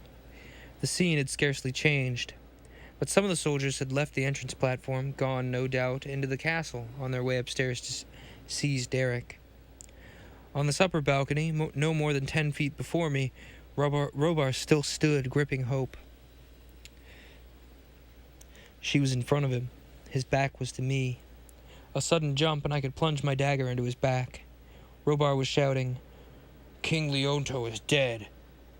If you should want me to succeed him, I'll take this girl Hope for my queen. You all love her." I was tense to spring. Then out on the balcony to one side, I saw Sentua crouching. Her crimson robe fell away to bare her white limbs. Her hand fumbled in her robe. She'd been Robar's dupe, and now she knew it. Her knife was in her hand. Frenzied with jealousy and rage, she sprang upon Robar's back, trying to stab at Hope. Perhaps he sensed her coming, heard her, or perhaps she was just unskillful. Her knife only grazed Hope's shoulder. He released Hope and roared. He turned and gripped his murderous assailant. A second or two, A second or two whiled away while I stood watching. He caught Sensua's wrist, twisted the knife from it, and plunged the knife into her own breast. She sank with a scream at his feet, and as he straightened he saw me. But I had leapt. I was upon him. His own knife remained in Sensua's breast, and as I raised mine in my leap, he caught at my wrist, twisted it, but I flung the knife away before he could get it. The knife fell over the balcony rail, and the weight of my hurtling body flung him backwards. But the rail caught him. His arms went around me, powerful arms, crushing me. I gripped at his throat. There was an instant when I thought that we could both topple over the railing. I felt Hope beside us, and I heard her scream. We didn't go over the rail, for Robar lurched and flung us back. We dropped to the balcony floor, rolling locked together. He was far stronger and heavier than I. He came uppermost. He lunged and broke my hold upon his throat. But I was agile. I squirmed from under him. I almost regained my feet. He got up on one knee and was trying to draw his sword. Then again I bore into him, kicking and tearing. He roared like a bull, and ignoring my plucking fingers and flailing fists, he lunged to his feet with me gripping again at his throat. His huge height swung me off the ground. I was aware that he had drawn his sword, but I was too close for him to use it. He swayed drunkenly with my weight. He was confused. I felt the rail behind us. We lunged again into it, and again I heard Hope scream in terror and saw her leap at us. Robar stooped, trying to clutch the low rail. His bending down brought my feet to the balcony floor. With a last, despairing effort, I shoved him backwards, and as he toppled at the rail, I fought to break his hold upon me. I felt us going, and then I felt Hope reach me. Her arms flung about my waist. Her hold tore me loose. Robar's huge body fell away. For an instant, Robar seemed balanced upon the rail, and then he went over. He gave a last long, agonized scream as he fell. I didn't look down. I crouched by the rail. The crowd in the garden, Derek standing on the other balcony, the soldiers who had now appeared behind him, all were silent, and in the silence I heard the horrible thud of Robar's body as it struck. I clung to Hope for an instant, and she shuddered against me. The scene broke again into chaos. I cast Hope away and leapt up, and stood at the balcony rail. My arms went up and gestured to Derek. Amazement was on his face, but he answered my gesture. Behind him, the soldiers who had come to seize him were standing in a group, stricken at this new tragedy. Derek swung on them. He wasn't powerless now. Away with you! His cylinder menaced them, and they fell back in terror before him. He darted past them and disappeared into the castle. I felt Hope plucking at me. I want to talk to the people. She stood beside me, leaning over the rail. A gentle little figure, a familiar figure to them all. Their beloved Hope. Her voice clearly rang out through the hush. My people, we all want our beloved Alexander. He's come back to us. He's our rightful king. King Alexander! Long live King Alexander! Derek in a moment appeared behind us. My God, Charlie, I can't understand. I told him how I had done it. He gripped me. I'll never be able to repay you for this. I pushed him forward and he joined Hope at the rail. Held her and her arms went around his neck as she returned his kisses. The crowd gaped and then cheered. I shouted, Hope will be your queen! The reign of the Crimson Nobles is at an end! The wild cheering of the people, in which now the castle guards were joining, surged up to mingle with my words. Chapter 12. One Tumultuous Night. I come now with very little more to record. I returned to my own world, and Derek stayed in his. To each his own. One may rail at this allotted portion, but he doesn't lightly give it up. The scientists who have examined the mechanism with which I returned are very naturally skeptical of me. Derek feared a further communication between his world and mine, but he smiled his quiet smile. Your world is very aggressive, Charlie. I wouldn't want a chance to having my mechanism duplicated. A conquering army coming in here. And so he adjusted the apparatus to carry me back and then go dead. I have wires and electrodes to show in support of my narrative. But since they will not operate, I can't blame my hearers for smiling in derision. Yet there is some contributing evidence. Derek Mason has vanished. A watchman in an office building near Battery Park reports that dawn of that June morning he's heard splintering glass. He found the office door with its broken panel and the axe lying on the hall floor. He even thinks he saw a ghost stretched out by the window, but he gets laughed at for saying it. And there are still other circumstances. If you'll trouble to examine the newspaper files of that time, you'll find an occurrence headed Inexplicable Tragedy at Battery Park. You'll read that near dawn that morning, the bodies of 3 men in crimson cloaks came hurtling down through the air and fell in the street where several taxis were parked. Strange, unidentified men of extraordinary aspect. The flesh burned, perhaps? All 3 were dead, the bodies mangled by falling some considerable height. An inexplicable tragedy. Why should anyone believe that they were the 3 crimson nobles whom Derek attacked with a strange ray? I'm only Charles Wilson, clerk in a Wall Street brokerage office. If you met me, you'd find me a very average, prosaic sort of fellow. You'd never think the deeds of daring were in my line at all. And yet I lived this one strange, tumultuous night, and I shall always cherish the memory. And so that story draws to a close. If you happen to miss the first half of it, I have to plug this, just because. If you happen to miss the first half of that story, there's a little YouTube channel called Glacier Nestor, and all of everything we've read so far for Paper Cuts is live on that channel, except for what we're recording right now. So hey, if you thought the second half of that story was interesting, how about you go give the first half a look too, yeah? And hey, watch my other stuff while you're at it. It's pretty good. It's more edited content than this sort of like live off the cuff reading. It's more I'm playing video games while trying to be funny. But I brought it up because there is an archive of all this hanging out on YouTube in case you missed something. So that's always good. Anyway, now we move to our next story, The Stolen Mind by M.L. Staley. What caused you to answer our advertisement? Owen Quest felt the steel of quick gray eyes that jabbed like gimlets across the office table. Why does anyone apply for a job? He bristled. Keon Clayson gave an impatient smile. Come on, I'm not trying to snare you, but there were unusual features to my ad, and they were put out there to attract an unusual sort of man. To judge your qualifications, I gotta know why this appealed to you. I can tell you that, but there's nothing unusual about it.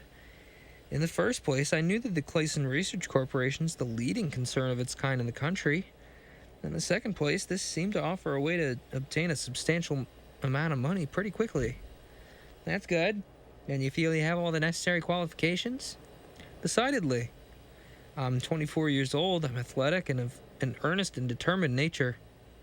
Moreover, I don't really have any family ties, and I'm willing to run any reasonable risk in order to improve the condition of my fellow men. Clayson smiled his approval. You say you need money. How much immediately?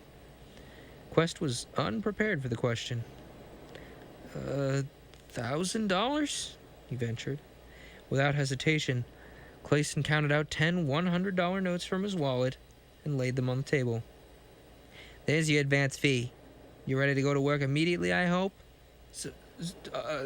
Certainly, stammered Quest. Stunned by the swiftness of the transaction, he sat staring at the money that lay untouched before him. To accept it would be like signing an unread contract, but he'd asked for it. To refuse it was impossible. Even a delay about picking it up might arouse Clayson's suspicion. Already the latter had turned away and was opening the door of a steel cabinet. Quest had 1 second in which to reach a decision, and he crammed the currency into his pocket. With delicate care, Clayson set 2 objects on the table. One looked at Quest like a miniature broadcasting tower or a mooring mast for lighter-than-air craft. The other was a circular vat of some black material, probably some sort of carbon. Within it, a series of concentric tissues were suspended from metal rings, and in a trough outside ranged 4 stoppered flasks containing liquids of as many different colors. Look at these models carefully. They represent 2 of the most remarkable discoveries of all time. The one on your left is the most destructive weapon known to man. The other I consider the most constructive discovery in the history of science. It may even lead to an understanding of the nature of life and the future of the spirit after death. Both of these were developed by my brother Philip and me together, but we've disagreed about the use to which they should be put. Philip, the inventor dropped his voice to a whisper, wants to sell the secret of the death projector, the tower there, as an instrument of war. If I should permit him to do that, it might lead to the destruction of whole nations. How? I've heard of people making death rays. Is this it? No. Even in a perfected state, the ray would be a child's toy compared to the projector. I'm assuming they're speaking about Tesla's death ray that we have no plans for. This is based on a discovery that invisible light rays of a certain wavelength, if highly concentrated, destroy life, and our additional discovery that if these are synchronized with short radio waves, the effect is absolutely devastating. We obtain the desired concentration of an invisible light using a tellurium current filter under the influence of alternate flashes of red and blue light. The projector can literally blanket vast areas with death, up to a top range of at least 500 miles. Just picture to yourself what this means. In the space of 10 minutes, 2 men can lay down a circle of destruction 1,000 miles in diameter, or they can cut a swath 500 miles long in any desired direction. Okay, but have you ever proved it? Demanded Quest skeptically. Yes, young man, we have. Right here in this laboratory, but on a minute scale, of course. However, there's no time to demonstrate now. The point is that my brother is determined to sell if he can obtain his price for the invention. He argues that instead of bringing disaster upon the world, this machine will forever discourage war by making it too terrible for any civilized nation to consider. In spite of my opposition, he's opened negotiations with an ambitious Balkan power. He may actually close the deal at any moment. However, you see this other device? Simple as it appears, it's the key to the whole situation. We can use it, you and I, to overcome Philip's will and to prevent this unthinkable transaction. The 2 of us can do it. Alone, I'd be virtually helpless. Wait. Why not have the projector confiscated or destroyed by the government? Suggested Quest. That seems to me like a safe and sure way out of the difficulty. You simply do not understand, frowned Clayson impatiently. Philip is selling the plans and descriptions of the machine, not the machine itself. Even if this model and the larger test machine that we've built were destroyed, even if I were willing to have Philip sent to Leavenworth for life, he could still sell the projector. But this other invention, our osmotic liberator, makes it possible for me to gain control of Philip and actually change his mind through the medium of an agent. I've hired you to act as my agent, Quest, because I can see you're both a young man of unusual character and vitality. And by way of reward, I can promise you both money and a brilliant future. The inventor poised in a tense attitude on the edge of his chair, as though his body were charged with electricity. His eyes seemed to dart out emanations that set Quest's blood to tingling. Then for a moment the latter lost consciousness of his physical self. It was as though he had opened a door and found himself suddenly on the brink of a new and totally strange world. He dispelled this fancy by a quick effort of will, for he knew that he had a delicate problem on his hands that it must be solved in the next very few minutes. However he proceeded, he must act without disloyalty to his government, and at the same time without injustice to Clean Cason. Tell me, how do you intend to use me? I don't believe in spiritualism. I'd be an awful medium. Clayson gave a short laugh. You're not to be a medium in that sense at all. Spiritualism is practiced as just a blind sort of groping and hoping.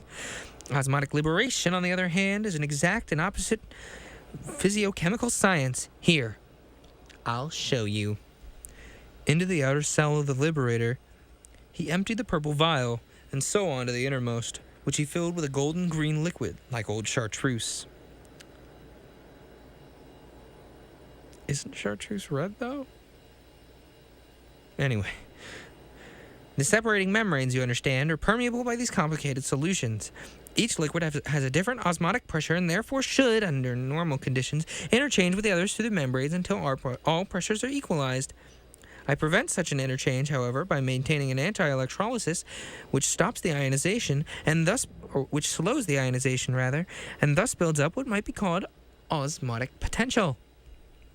Now, if an agent, yourself for instance, submerges himself in the central cell at the same time maintaining a physical contact with his control of the surface of the liquid, and then if the osmotic potential is suddenly released by throwing the electrolytic switch, well, the host of ions turned loose in the outer compartments make one grand rush for the center solution, which contains the cathode. Under these conditions, your body becomes sort of a sixth cell, and your skin another membrane in the series. Properly speaking, however, you're not a part of the electrolytic circuit, but merely present in the action. Your body acts as a catalyzer, hastening the chemical action without itself being affected in any way. Physically, you go under no change whatever, but in some strange way which is, like life, beyond analysis, your mind flows out into the solution, while your unaltered body remains at the bottom of the tank in a state of suspended animation. If no control is present, all that is needed to return your binding to your body is to throw an electrolytic switch back to negative, whereupon you emerge from the tank exactly as you entered it. But with your control present, and in contact with your submerged body, your mind, instead of remaining suspended in the solution, flows instantly into his body and resides there subject to his will. This cannot be done, however, unless the wills of the controlling agent have first been brought into accord. To accomplish that, we clasp hands. Quest grasped Clayson's extended hand and looked steadily into each other's eyes.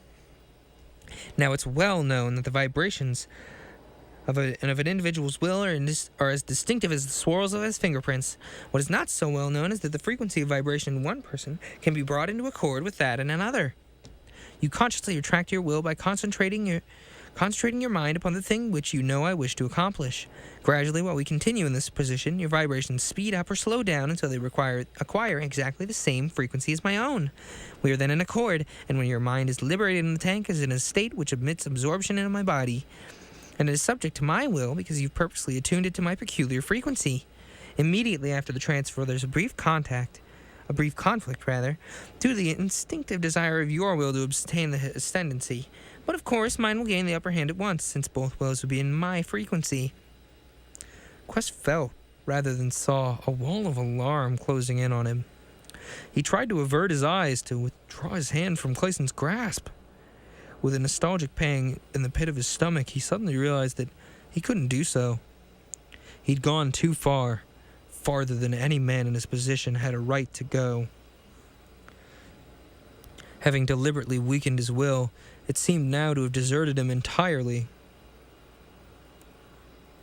A prickling sensation coursed up his spine, his extended arm went numb, and his hand trembled violently. "Splendid," said Clayson, suddenly releasing both eye and hand. "Just as I foresaw, you'll be able to attune yourself to my vibrations frequency with hardly an effort. Now please, remain seated. I'll be back in a moment." However... Oh geez, my throat just decided to make a noise at me. Thank you, throat. Wonderful. Perfect. Flawless. For a second after the door closed, Quest remained slumped in his chair, and then he was on his feet, shaking himself like a wet dog to free him from the spell under which he had fallen.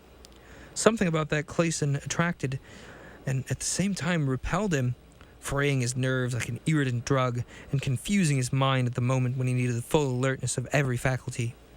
Invisible light, disembodied minds, will vibrations? Nothing there to get a hold of.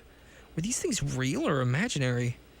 Was Keen Clayson a great inventor or a madman?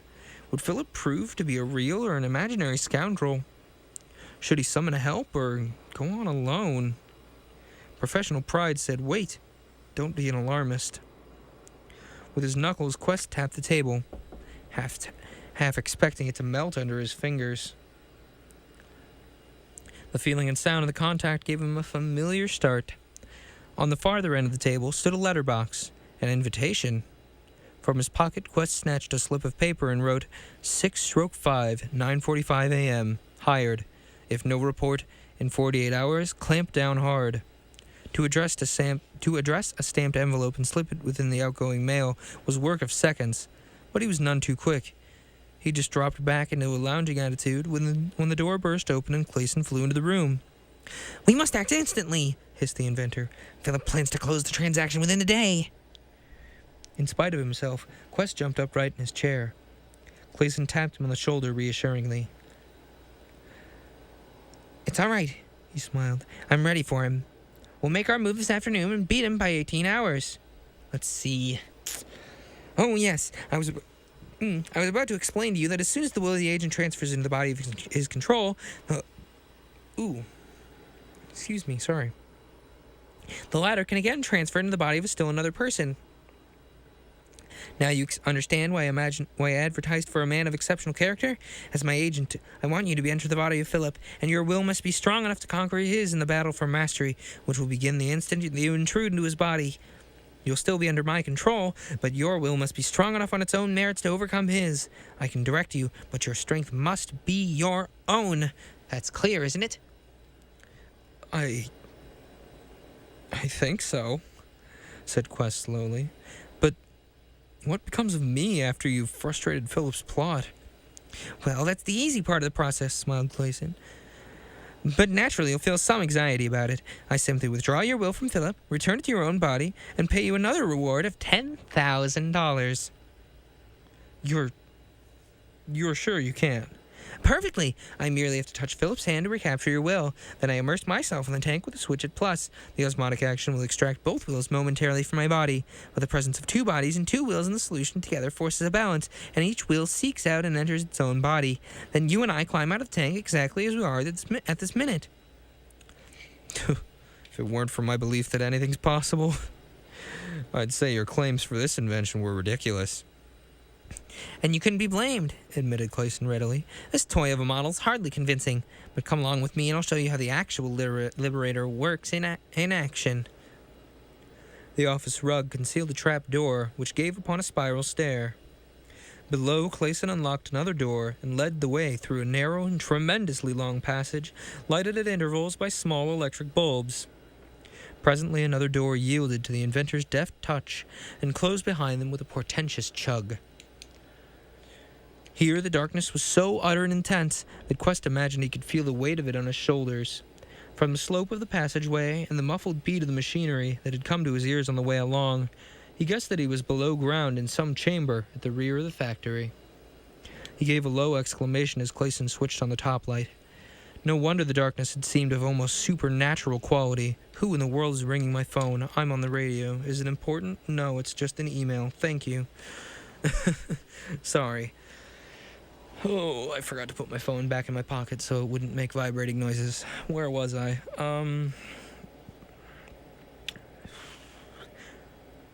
From the slope of the passageway and the muffled beat of the machinery that had come to his ears on the way along, he guessed that he was below ground in some chamber at the rear of the factory. He gave a low exclamation as Clayson switched on the top light. No wonder the darkness had seemed of almost supernatural quality. Even the hard white glare of the daylight arc was grisly.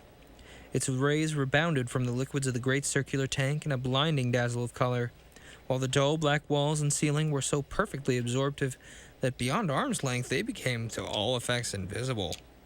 Even the ledge on which he stood, the shoulder of the vat, gave Quest the feeling that to move would be as to step off into a bottomless pit. Okay, I'm gonna be a big nerd aside here for a minute. So that, they're so pitch black as to think that there's nothing there. That just reminds me of Vantablack. At movie studio, could someone, produce this short story and have, either Vantablack or the replacement that is much less restrictive be on the walls of the set, please? Anyway. But Clayson took his attention at once, pointing here and there in his quick, nervous way to indicate how faithfully the Liberator had been reproduced from the model. In all respects, the arrangements were the same, with the addition that here a long plank-like springboard extended out from a wall mount as far as the central compartment of the tank, and that from its end a narrow ladder hung down to the surface of the chartreuse liquid. A double-throw switch fixed to the wall above the base of the plank was evidently the source of electrolytic control. "When you throw the switch to plus," said Clayson, pointing to the chalk-marked sign above, You produced the violent electrolytic action needed to bring about a liberation. All the rest of the time it should be closed at minus in order to maintain the anti-action, which I explained to you. Now let's rehearse, so that when the time for the real performance arrives, we can be sure of running it off without a hitch. All right, sir, nodded Quest, so dazed by the glittering light he was hardly conscious of his agreement. First, said Clayson, running lightly up to the steps of the plank, you walk it to the end like this, and start down the ladder. Then you lower yourself into the tank. The liquid's at body temperature, and it's neither strongly acid nor caustic. It'll cause you no injury or discomfort whatsoever. Meanwhile, I'll keep you in contact with your hand until the instant you become submerged. Now that your mind is in me, see, ready for the transfer into Philip, where it'll act as my agent. That's how simple it is. Come on up and we'll go through the motions. Quest experienced a shiver as he mounted the bridge. Annoyed with himself, however, he shrugged the feeling off. There wasn't any risk here. Moreover, it was a part of his daily work to take chances. He'd done so over 100 times without hesitation. Now he moved all the more quickly, as if to belie the squeamishness that possessed him in spite of himself. Swinging past Clayson onto the plank, he lowered himself without a pause to the bottom rung of the ladder, while the inventor, hanging head down, maintained contact with him. No need to stay here, he said in sudden irritation. Oh no, that's the main character. No need to stay here. I understand perfectly what I'm about to do. I'm just testing my own acrobatic ability, grunted Clayson amiably. Just a minute now. He wriggled as if trying to adjust himself to a better balance, but in reality to mask the motion of his free hand with which he reached up and pressed a button on the side of the plank. Instantly, the structure, pivoting downward on its wall socket, plunged Quest to his waist in the osmotic solution. For goodness sake, get out of the way! He shouted, trying to wrench his hand out of Clayson's sinewy grip. Let go, I tell you!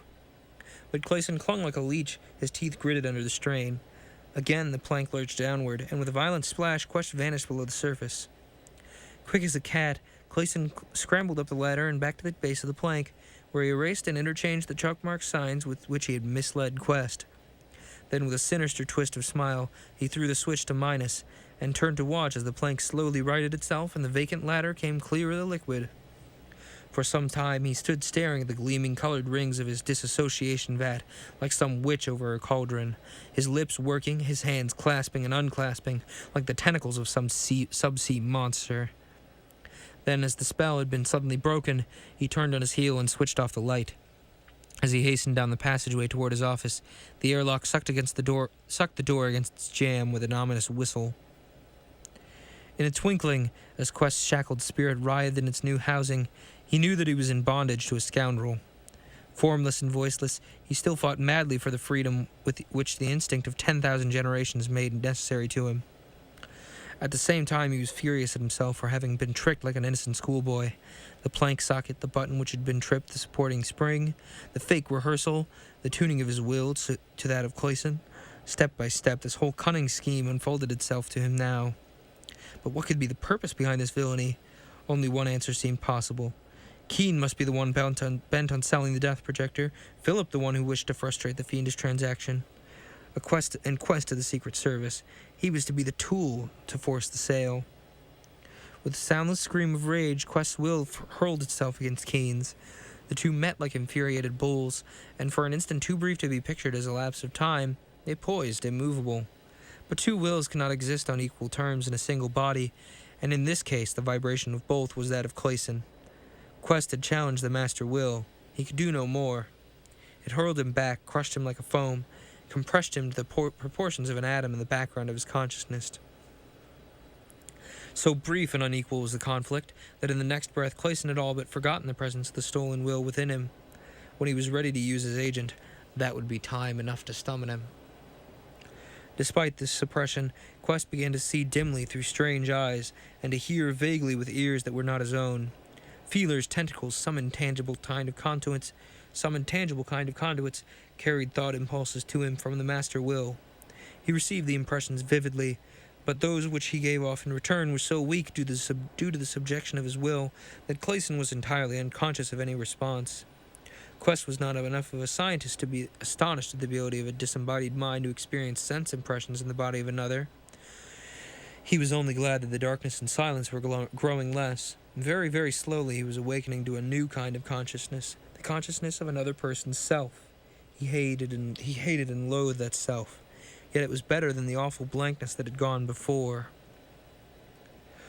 Suddenly his light grew Excuse me while I remember to speak English. Sorry about that. Suddenly, as light grew brighter and sound more clear and definite, a new element entered, the element of hope. At first it was feeble, its only suggestion that sometime, somehow, he might escape this prison. But it was like water to a parched plant. It caused his will to expand, extend its feelers, to press up a little more bravely against the crushing pile of the master will. Now another surprise sprang upon him. He was moving. That is, Clayson's body was moving in some kind of conveyance, which was threading its way through crowded streets. Stores, buildings, buses, people. Quest remembered them all distantly, as things he had known thousands of years ago. The driver turned his head, and his profile seemed vaguely familiar. Now a rush of foreign thoughts drowned out his own. They were a sort of overflow from the mind of Clayson. They thronged along the conduits that bound the two wills together, but only Quest was conscious of the movement. Keen's mind was on his brother Philip. That much was particularly clear. And there was something about a telephone call. Yes, Keen had telephoned to the police, disguising his voice, refusing to divulge his name. He'd said that a man by the name of Philip Clayson was in trouble, and had told them where to find him. Then the police had telephoned the factory, and Keen had pretended astonishment and alarm at the news. That was why he was here now. He was on his way to confer with the police. And he was chuckling now because he'd fooled Quest and the police, and now because the $100 million was almost in his grasp. Cutting in close, the car turned a corner and drew up before one of a row of loft buildings in the section of the city which Quest failed to recognize. As Clayson stepped to the sidewalk, Quest was more painfully aware than ever of his powerlessness to influence by so much of a twist of a muscle the behavior of the hostile body which he'd permitted himself to be trapped. In his weakness he felt himself shrinking, contracting almost to nothingness under the careless pressure of the master will. Clayson glanced casually at his watch, and three men converged toward him from as many directions. There was nothing to distinguish them from anyone else in the street, but along the conduits it came to Quest that they were detectives, and that they were there by appointment with Keen Clayson. "Which floor?" asked the latter, with an excitement which Quest felt instantly was pure pretense. "Are you sure they haven't spirited him away?" "Don't worry," replied the leader of the detectives. "The alley and the roof are covered. We'll take care of the rest ourselves." On tiptoe, they climbed 3 long flights of stairs in the half-light. Clayson held back as if in fear. He was a good actor, and Quest felt the shrinking and hesitation of his body as he crouched and slunk along in the wake of the detectives, pretending terror at what was about to happen, though he knew, and Quest knew that he knew, that there would be no resistance up there, that Philip would be found alone, exactly as he'd been left by Keen's hired thugs. On the top landing, Burke, the leader, paused to count the doors from front to rear. "This is it," he whispered to the bull-necked fellow just behind him. The other nodded and crouched back against the opposite wall, while his companions placed themselves in position to crossfire into the room the moment the door gave way. Quest longed for the power to kick his hypocrite of a master, as he held back, cowering on the stairs, playing his fake to the limit. Then the door flew in with a splintering shriek under the charge of the human battering ram, and across it hurtled the other 2 detectives in a cloud of ancient dust. "Here he is!" someone shouted. Phil! Keen Clawson's voice quivered with sham emotion as he ran into the room and threw himself at a man tightly bound to an upholstered chair, which was in turn wedged in among other articles of stored furniture. But Philip was too securely gagged to reply, and as Burke slashed the ropes from across his chest, he dropped forward in a state of collapse. Stretched on a couch, he soon gave signs of response as a brisk massage began to restore the circulation to his cramped limbs. Suddenly he sat up and thrust his rescuers aside. "What time is it?" he demanded with an air of alarm. 1 o'clock, replied Keen before anyone else could answer, patting his brother affectionately. on the shoulder, while within him Quest writhed with indignation. "By Jove, Phil, it's wonderful that we got to you in time. Really, how were you not injured?" "No, just lamed up. I'll be fit as ever by tomorrow." "If you feel equal to it..." Actually, no, this is the... "If you feel equal to it," suggested Burke, "I wish you'd tell me briefly how you arrived here. Do you know any of the motive behind this affair? Do you recognize any of the body snatches?" Philip frowned and shook his head. "Yesterday noon," he said slowly, I took the 8-passenger airline express to Cleveland on business. There were 3 other passengers in the cabin, 2 men and a woman. Right away I got out a correspondence file, was running over some letters. Next thing I knew, I was approaching the ground in the strangest state of mind I'd ever experienced. My head was splitting and everything looked unreal to me. Seemed as if I was coming down on some new planet." "You mean the ship was gliding down to land?" No, I was dangling from a parachute. By the way, where am I now?" "You're in a Munson Avenue loft." In Chicago?" Burke nodded. "I guessed as much," frowned Philip. "Oh, wait, no. "I guessed as much. I came down in a field, and before I could free myself from my own trappings, I was pounced on, trussed up and blindfolded by a gang of men. I knew they'd taken me a long distance by automobile, but I didn't see anything more until they tore the blindfold from my eyes when they left me here." "And they were all strangers to you?" "Yes, those that I saw." "Isn't this just enough for now, Burke?" interrupted Keene, and Quest received an impression of uneasiness that wasn't apparent in the inventor's tone. "After a good rest, he's sure to recall things that escape him just now."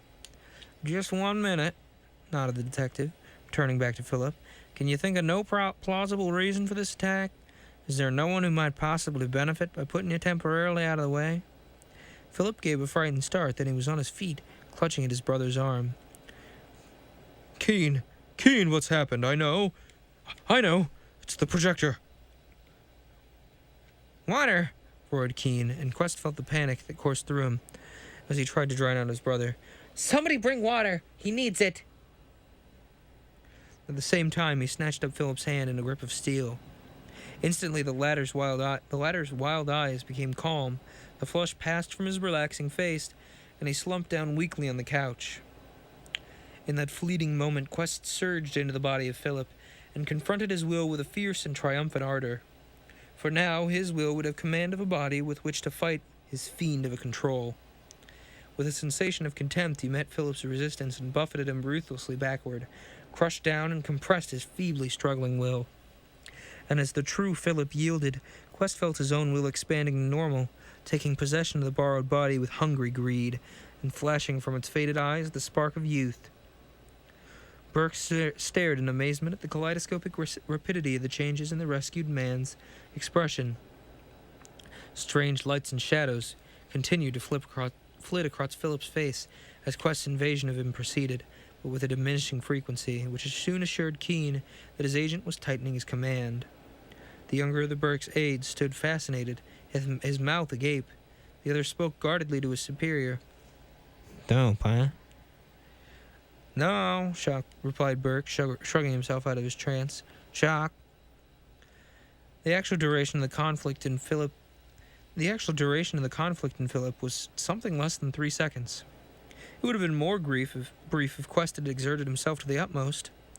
But his sensations as he first surged into the new habitat under Keene's propulsion were so weird and unearthly that for the moment he was lost in the wonder of that experience.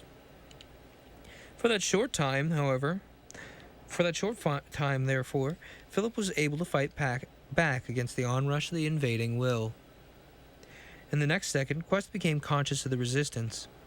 Urged on by his control, he must push Philip back and quell him, but his sympathy for his opponent and his hatred of Keene roused him to sudden revolt. He wanted to disobey the master will, retreat, leave Philip in command of himself. But he could only go on, unwillingly thrusting back Philip's will, despite the indescribable torment and confusion in his own. Then, with the feeling that he was 10 times worse than the most inhuman ghoul, he took full possession of his borrowed body. "I'll take him home now," said Keene composedly to Burke. "As you can see, he definitely is going to need a little extra sleep here. Meanwhile, if you have any occasion to call me, I'll be at the factory." All right, another hour has passed, and we will return momentarily after we play a song called TV Set by Spoon. I will be back with more story. See you guys in a little bit. All right. Hopefully you got up and got a stretch in. That song definitely would get your blood flowing. Seemed pretty upbeat. Not a bad song. That was TV Set by Spoon from the album Fade. Not exactly too bad. At least I don't think it was too bad anyway. So now we return to our story. To the youthful mind of the agent,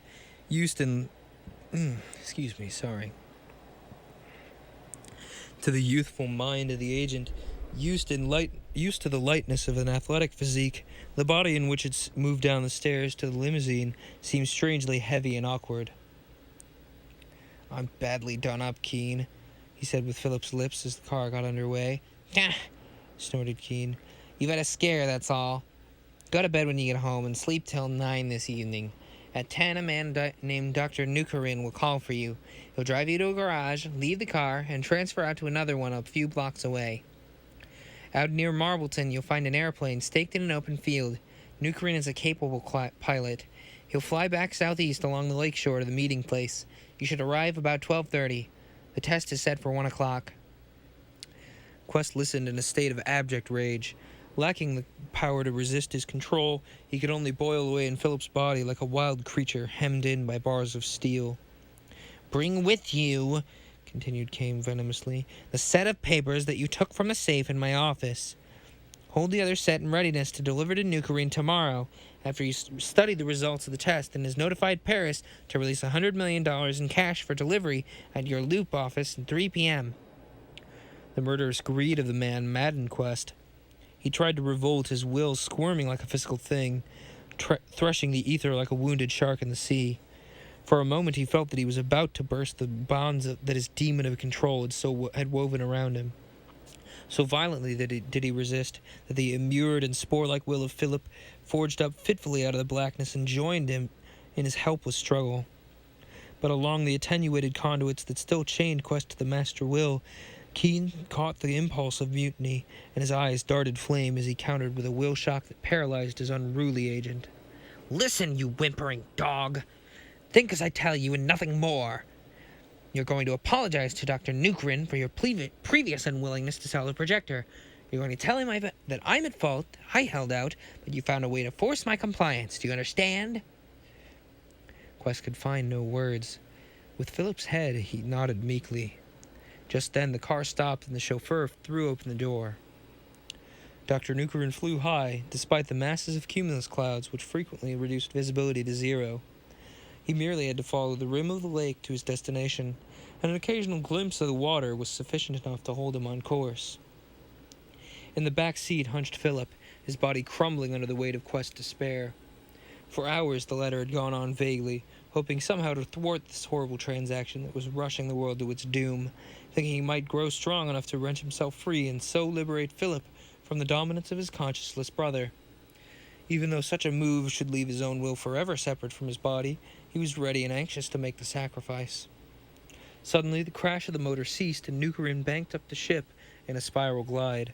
Quest had never been in the air before, and the long whirl down into the darkness on this devil's errand was to him as eerie as a ride to perdition in a white-hot projectile. His mind seemed to trail out in a great nebular helix before the descending ship.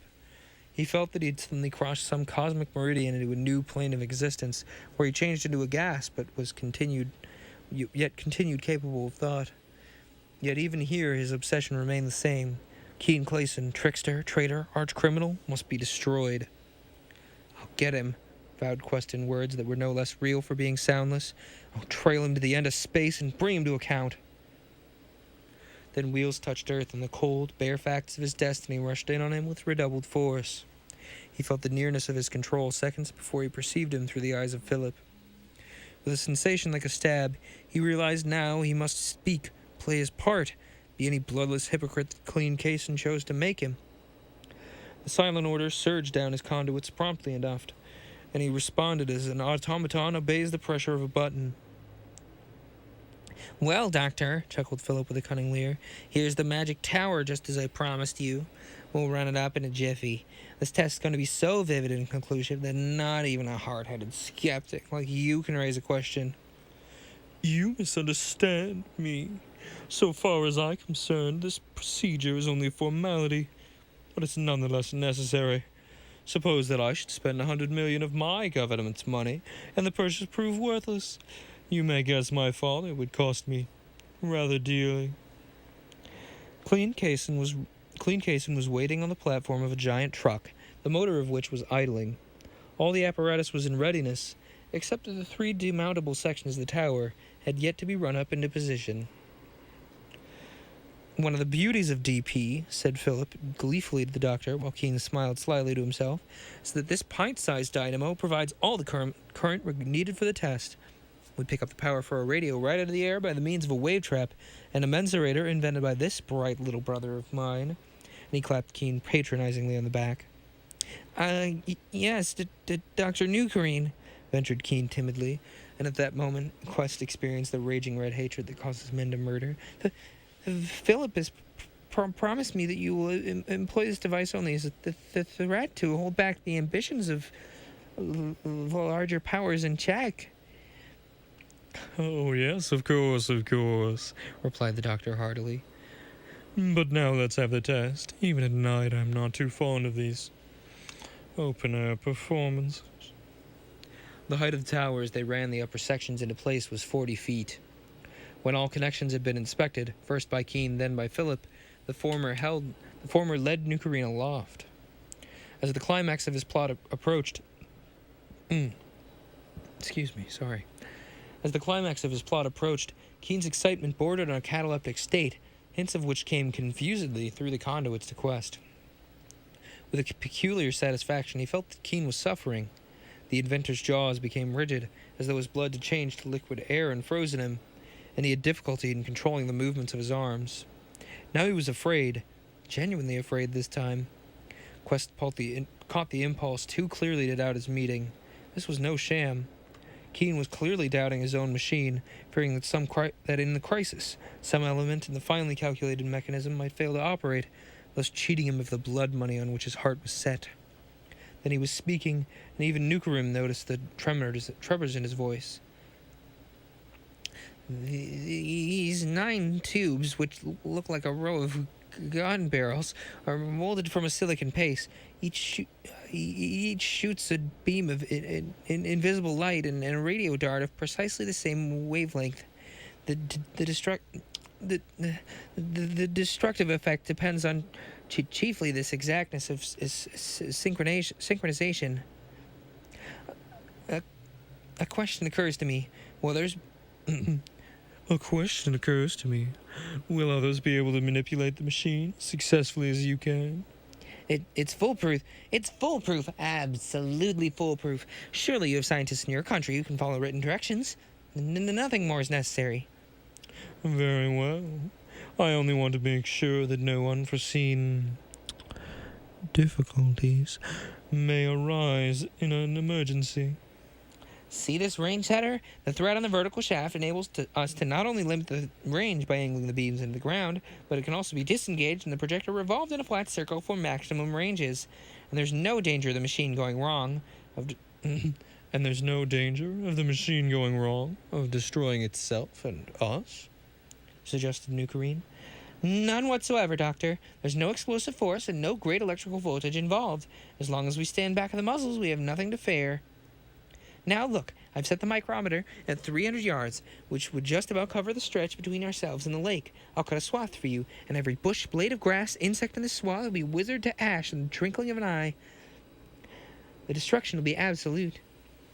"Please proceed," said Newcarine grimly. Keene pulled a lever in its slot, and then pressed it down into its lock as his projecting battery swung lakeward at the desired angle. And then, with one hand poised on another lever, he pushed an electric button. At the controls below, a bulb flashed on and off. The signal was superfluous, for already Quest had received a silent command from the Master Will. An icy dread fastened on him.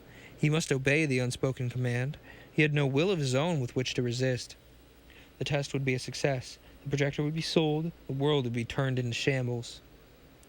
And he, Owen Quest, would be made the destroyer, the murderer, the weak fool who made this horror possible. All this flashed through the agent's mind in the fraction of a second that it took him to extend Philip's hand, close the switch of the dynamo, and snap on the alternating lights in the housing over the tellurium filter. For an indeterminable 5 seconds he waited, in a ferment of revolt which the paralysis of his will made it impossible to put into action.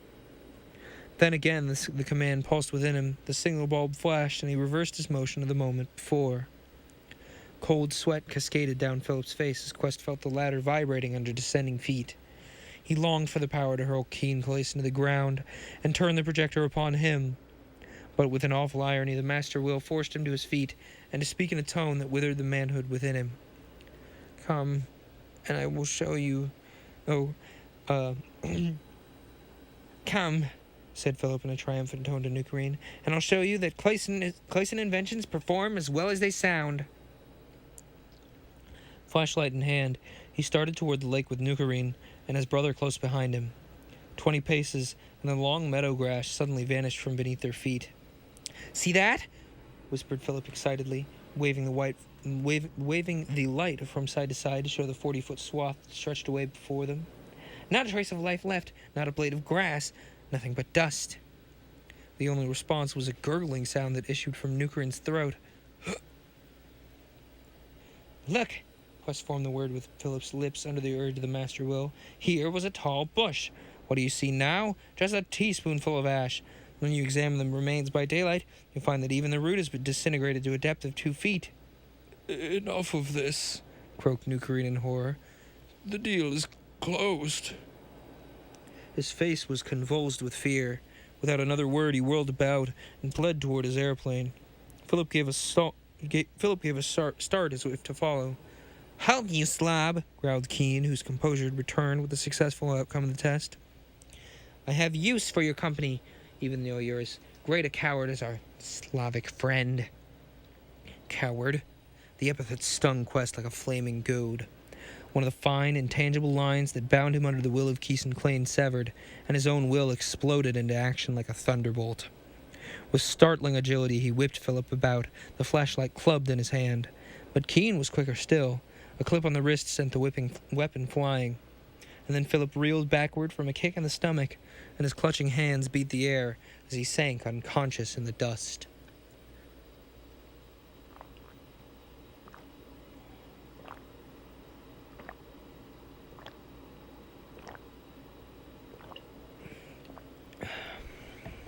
With a violent tug, Quest lifted Philip's body to a sitting posture. The phone was ringing, and by the pull on the will fibers, he knew that Keen was at the other end of the wire. Philip's body was failing under the strain of the part it was forced to play, and the blow of the night before had weakened it further. Now he sat rocking his head painfully between his hands. But Quest lifted him to his feet by sheer will, and he staggered across the room. "Hello?" "Get the hell out of here and over to the factory!" rasped Keen, and the crash of the receiver emphasized the command. It was 1 o'clock as Philip whirled his sedan into Olmsted Avenue. At 3, reflected Quest, as the car scorched over the pavements, he must be at the downtown office to deliver the papers and receive the money. Then he was face to face with Keen, reeling dizzily at the hatred that blazed from the latter's accusing eyes. "Double-crossed me, eh?" The voice was a low snarl, and as he spoke, Keen thumped the extra outspread on his desk. "But you're not going to get away with it, neither of you!" Dismay, hope, dread, wonder robbed Quest of the power to speak. But he whirled around behind the desk with such unexpected violence that Keen staggered back in alarm. Then he was devouring the screaming headlines of a newspaper. 3 seconds, like a slow exposure, and every word of the Record's great scoop was etched upon his mind as if with caustic. Doom launch adrift on lake. Physician baffled by condition of 5 bodies found in craft. Blighted area on shore said to have bearing on tragedy. 5 Chicago sportsmen most of them prominent in business and society, perished in the early hours this morning while returning from the launch of Agast and Andrews from a weekend camping party near Hookspit on the Michigan shore. The boat was towed into this port at daybreak by Interlake tug Mordecai after being found adrift less than a mile offshore. According to Captain Goff of the Mordecai, the death craft carried no lights, and he barely avoided running her down.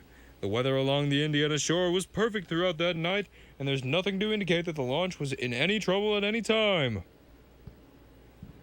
The bodies are unmarked, and this little community is agog with rumors ranging all the way from murder and suicide to the supernatural. Dr. J.M. Adis of Thaw Harbor, the first position to have examined the bodies, says that they appear to have suffered some violent electrochemical action, the nature of which cannot be determined at the moment. This statement is considered significant in view of the reported discovery ashore of a large blighted area, almost exactly opposite where the launch was found. Joseph Slyhart, a farmer who lives in that vicinity, reports that this patch of ground extending back from the lake shore was completely stripped of vegetation overnight. He ascribes the damage to some unknown insect pest. Others say the condition of the ground indicates it had been burned at incinerator temperatures. Nothing is left of the soil but a blue powder. Philip faced his brother with eyes that were dull with agony. You made me a murderer. Quest forced out the words in painful gasps. But Keen snapped back at him like a rabid dog. You did it! You did it yourself! You tampered with the projector. You tried to spoil the test. You changed the range. You tried to kill me, and instead you killed these others. And you're going to pay, both of you. You hear me? You're going to pay! His voice mounted the scale to a scream. It was the wail of unreasoning terror, of the dread of exposure, of the fear that he would fail to collect the fortune so now nearly in his grasp. The accident that had jarred his well-laid plans had unnerved him. Frantically, Quest strove to answer him, to explain his utter subjection as agent, to say that if he had possessed the will to oppose or trick him, he would have turned him over to the police or might have even killed him at the very outset. But in his frenzy, Keen had so tightened his control that Quest was speechless. Now he tried to substitute gesture for words, but Philip was still rooted to the spot like a statue. Even his hands were immovable. He might have remained in this state indefinitely had not Keen's fears withdrawn his mind from his immediate surroundings. Momentarily he forgot Quest, Philip, everything but himself and his predicament. And in that instant, his vigilance relaxed. Quest's enslaved will experienced a sudden lease of strength and hope. Independently of his control, he found that he could move Philip's hand, could make a faltering step. But now what to do? How might he fan this feeble spark of volition to sufficient strength for decisive resistance? The idea came to him. If only he could place distance between himself and Keen. Perhaps with some titanic effort he might launch himself against the master will, take him by surprise, crush him down, and reverse him to the status of agent instead of control. With infinite effort, Quest forced Philip's body step by step across the room. He must reach that window, get a signal of distress to someone in the street. But Keen began to sense his mutiny. He followed. He crossed the floor with slinking, tigerish steps and snaking body. His wet lips writhed back over his teeth, and his contorted features wove the leer of an abyss. Now as his control drew physically near, Quest felt his might of strength ebbing fast. Slowly Keen reached up with clawed fingers and grasped his agent by the arm. Remember, if these deaths are traced to us, you break down, you confess, and you take the blame. You paint me lily white, you describe the cowardly means by which you molded me to your will. You plead only for a quick trial and the full penalty of the law. You understand? Quest made no reply, but he understood all too well the hideous intention of his betrayer. What a fool he'd been to imagine that Keen Clayson would ever restore him to his body. Philip to the chair, Quest a homeless spirit wandering in space, and for the body at the bottom of the tanks, the brief regrets of the department.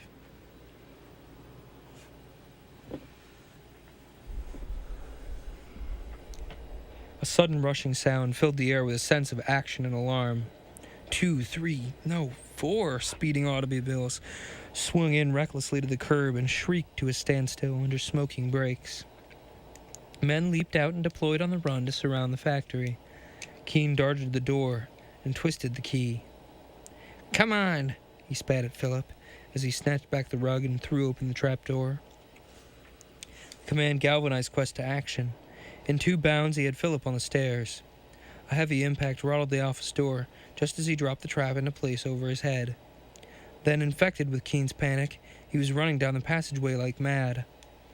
Inside the tank chamber, the brilliantly colored rings of liquid flashed back the rays of the arc light. Half crazed with anxiety, Keen danced on the black ledge like a monkey on a griddle. His face was ashen, drool ran from his twisted mouth, his eyes were 2 black pools of terror.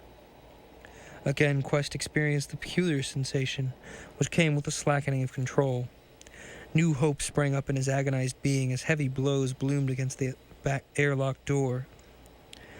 Great waves of fear poured along the conduits, betraying to the agent the strait of the mind of his control. Now what would Keen do? What could he do? Why, of all places, had he fled into that blind burrow? Thud, thud. Then came a series of sharp reports. Outside, they were trying to shoot away the deep-sunk desk hinges. Still, the door stood fast, but the fury of the assault on it whipped the faltering Keen to action. In a bound, he was on the platform. With a lightning hand, he threw the switch to plus, starting electrolytic action in the tank. Then he pushed a button concealed under the edge of the switch mount, and a panel slid silently aside in the wall, revealing a narrow outlet. To Quest, everything went a flaming red.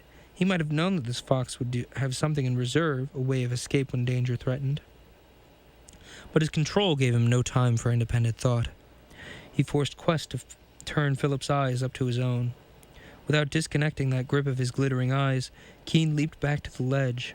Quest felt the silent order. Get up on that plank, dive into the tank, get back into your own body, let Philip has his, then come up, the 2 of you, and face the music. For I'll be gone, and your story will sound like the ravings of a maniac.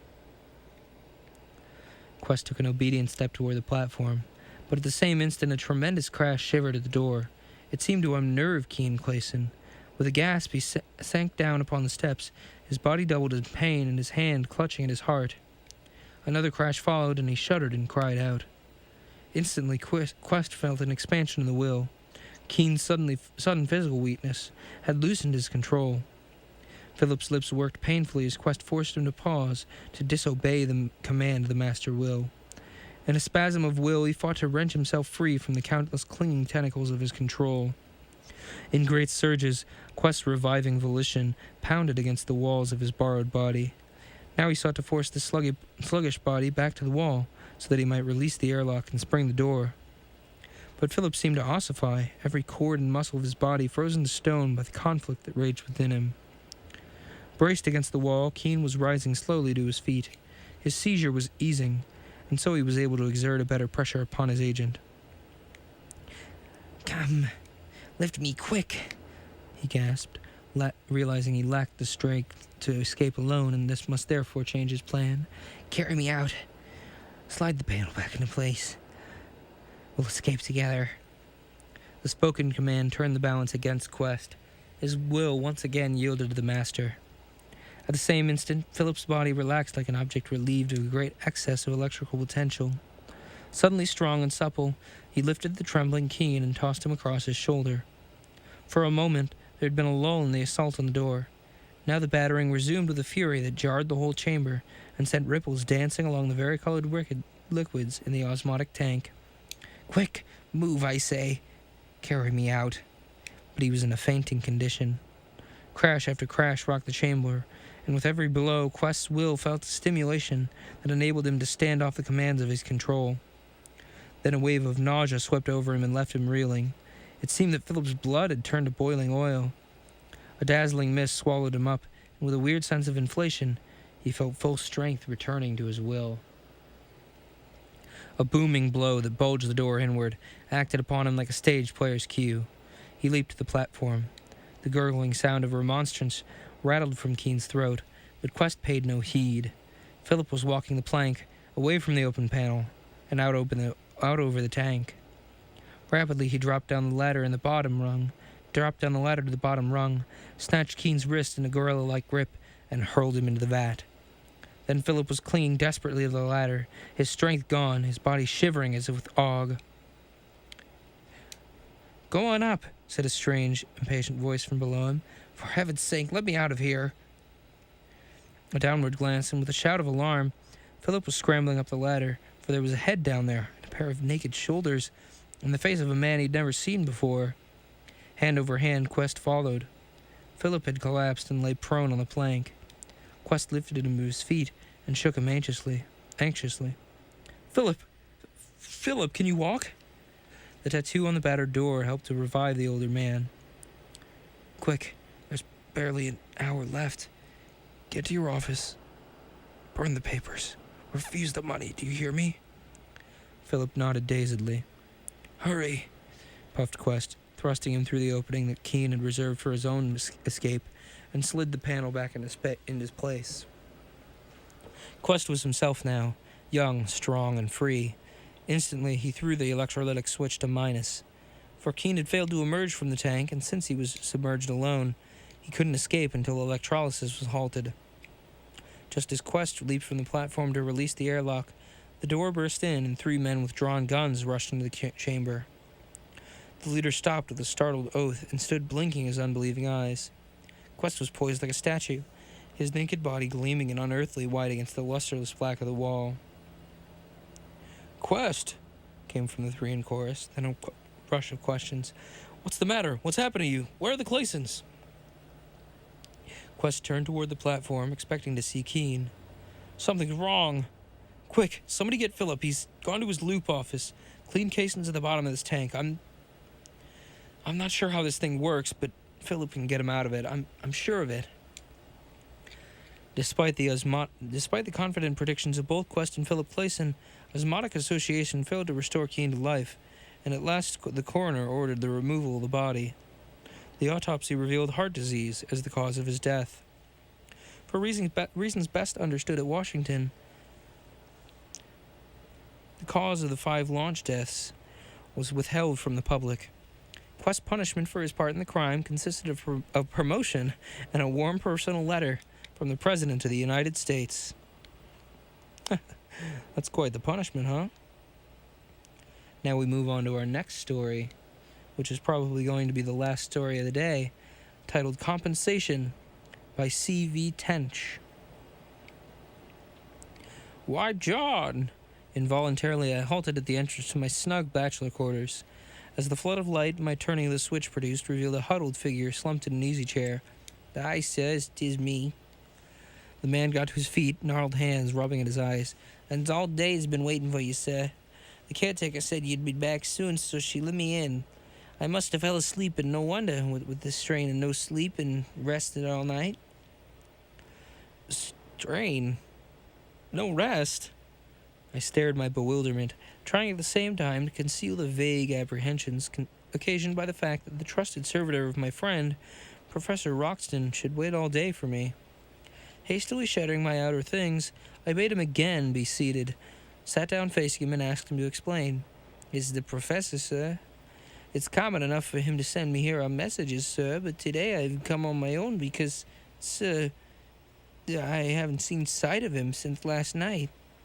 The old chap peered at me with anxious, wrinkled eyes. "Why, that's just it, sir." John took the words out of my mouth. "For 20 years, my wife and me have been looking after the professor at the Grange, and all that time he's never been away at night. Whenever he had to come into town, he'd tell us. Most times I drive him myself in the old car, but that was very seldom, sir, for Professor Roxton had few interests outside." "But, John," I protested, is there no other reason for your agitation? He could have had an urgent call, or gone out for a walk, or a drive by himself." "No, sir. If you pardon me, sir, you're wrong. The professor was fixed in his habits. He wouldn't go anywhere without telling me. Think back, sir. You know the professor as well as me. Better, 'cause you're the friend and I'm only a servant. Although, sir, he always treated me as a friend," he said proudly. "Go on," I urged, seeing he wasn't finished. "Well, sir, a few minutes back he asked me if there was no other reason for my being upset like. There is, sir. You know, sir, that for more than 20 years the professor's led a retired sort of life, the life of how do you say, Recluse? I suggested. That's it, sir. He only left the Grange when he had to. He was all wrapped up in some weird thing he was inventing. In all those years, sir, you were the only visitor who ever went to his laboratory or stayed at the Grange for a night or more. Well, that is until the 3 nights ago, sir. Again. Continue. I again urged him, some of his perturbation communicating itself to me. The Grange, sir, lying as it does, some 15 miles from the town and back in its own grounds away from the road, most people don't notice it. When strangers do get into the grounds, I usually get them out again in short order. 3 days ago, a stranger drove up to the door in a fine car. He told me he was wanting to purchase a country home. I told him the Grange was not for sale, and I turned him away. He was turning his car to leave when my master came out. To my surprise, sir, he invited the stranger in. And I'm sure, sir, because he looked so taken aback like that, the stranger had never seen the professor before. And after that? I asked, now feeling decidedly uneasy. The stranger, sir, Mr. Latham, he called himself, he stayed on. He was in the study with the master last night. This morning there was no trace of either of them. But, good heavens, John. I jerked to my feet, a fresh dread clutching at my heart. What are you trying to get at? The professor and Mr. Latham might have possibly driven away somewhere last night. Both cars, sir, the servant answered, are in the garage. I bolt all the doors in the house myself every night. They still fastened this morning. My wife and me searched the house from cellar to garret, and hunted all over the grounds. We couldn't find a trace of the master or his guest. You mean to suggest, then, that 2 full-grown men have completely vanished? That's absurd, John. Absurd. I paced the floor, thinking desperately for a few minutes, conscious of the ancient's anxious eyes. I half smiled. The thing was too ridiculous for anything. Old John had grown morbid from living away from the outer world. Also, I had to admit that the atmosphere of the Grange, impregnated as it was with the lethal scientific dabblings of my friend, was exactly suited to the conjuring up of unhealthy forebodings in uneducated minds. I'd drive out to the home of my friend at once. No doubt I'd find him fit and well. He refused to install a phone, so a drive it would have to be. John, I stopped my pacing and patted him on the shoulder. I'm going out to the Grange at once. His face showed his thankfulness. I'm sure, I went on as I struggled into my coat, that we'll find the professor and his guest awaiting us. Anyway, it's time that you got back to your wife and had some food. Maybe get some sleep. I hope to heaven, sir, that you're right. With that, we left the building and entered my car. Although I tried to dispel my fears, although I had tried to banter John out of his dread, I drove that evening as I'd never driven before or since. Barely 15 minutes later, I halted my roadster at the short flight of steps leading to the main door of the Grange. Even as we stepped from the machine, the door flung open and an agitated woman hurried towards us. She was Mary, John's wife. Sir, she gripped my arm and stared anxiously into my face. It's glad that you've come. The Grange is a house of death. In spite of myself, a chill shook up my whole body. Gently handing her to John, I strode up the steps.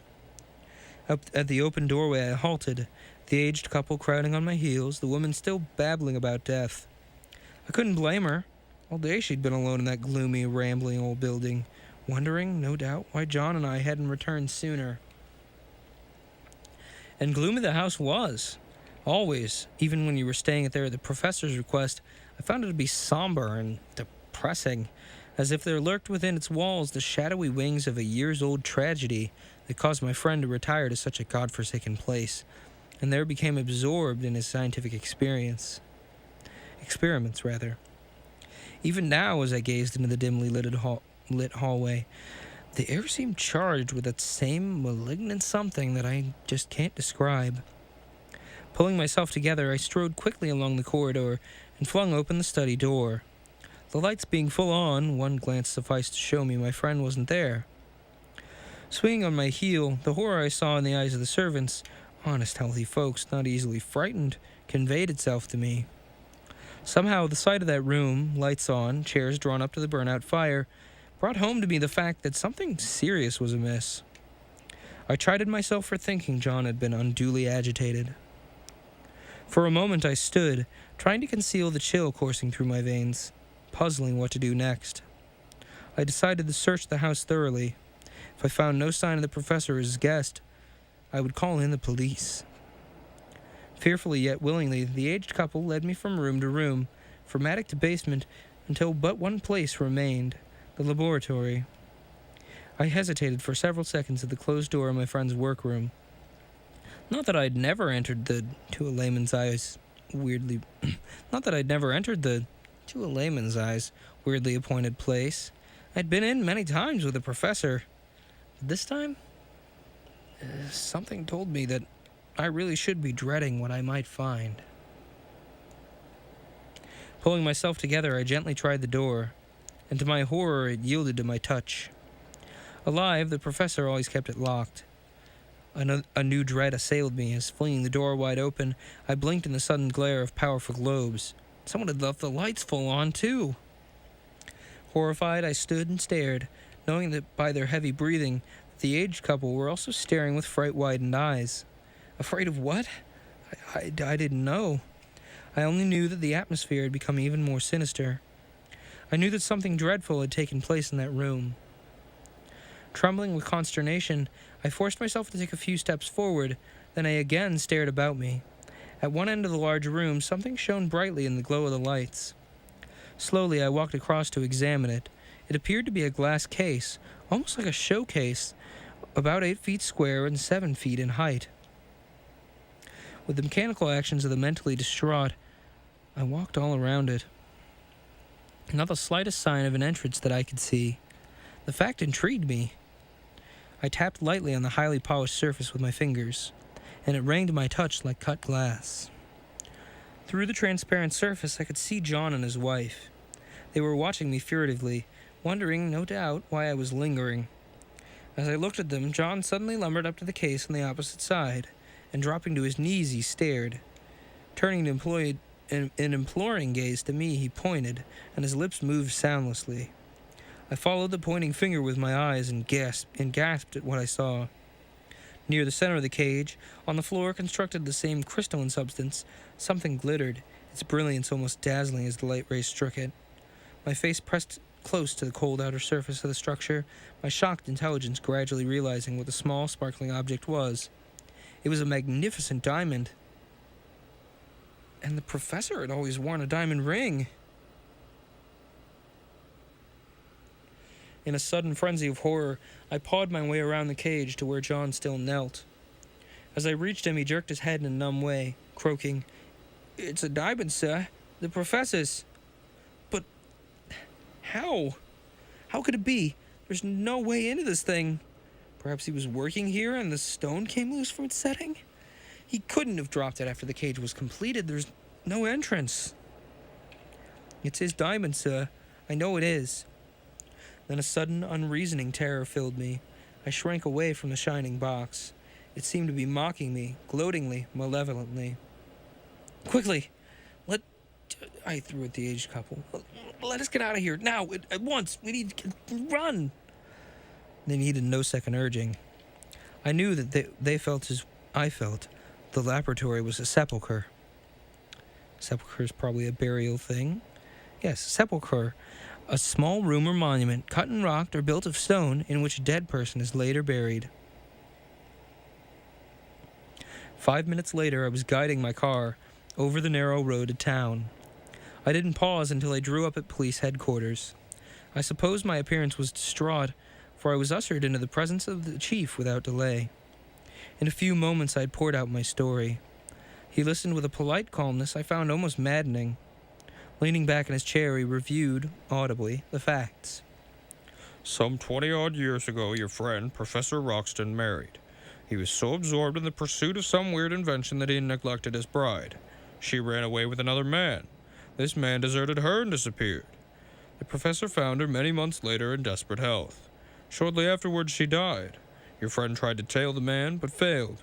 Shocked and saddened beyond measure, He retired to a place known as the Grange.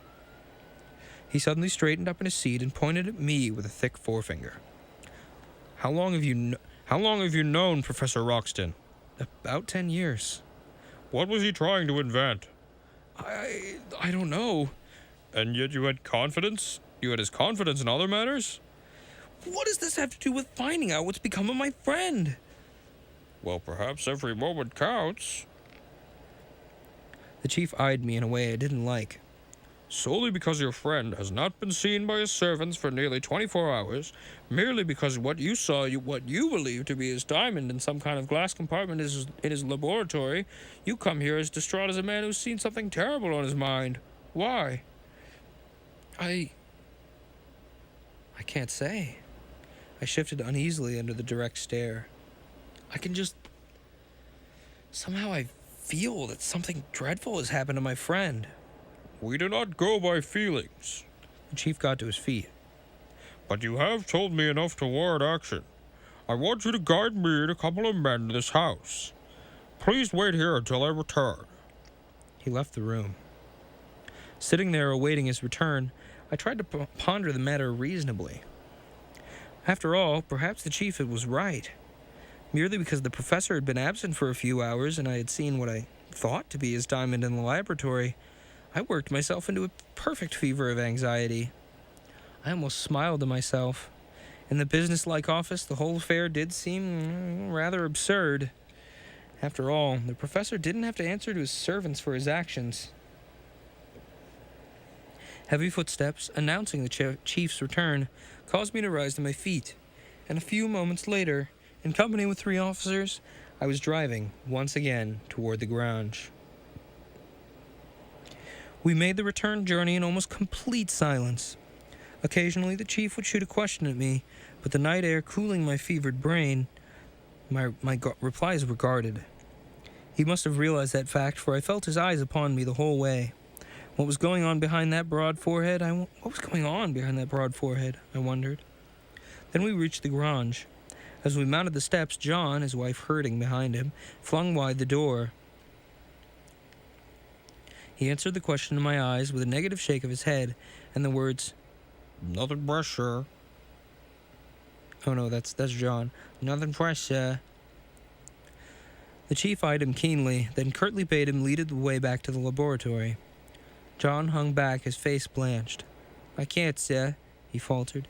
The chief turned to me, and although I wanted to follow John's example, although the atmosphere of the house had again filled me with an unshakable dread, I relented and led the way, standing back at the door to allow the officers to enter first.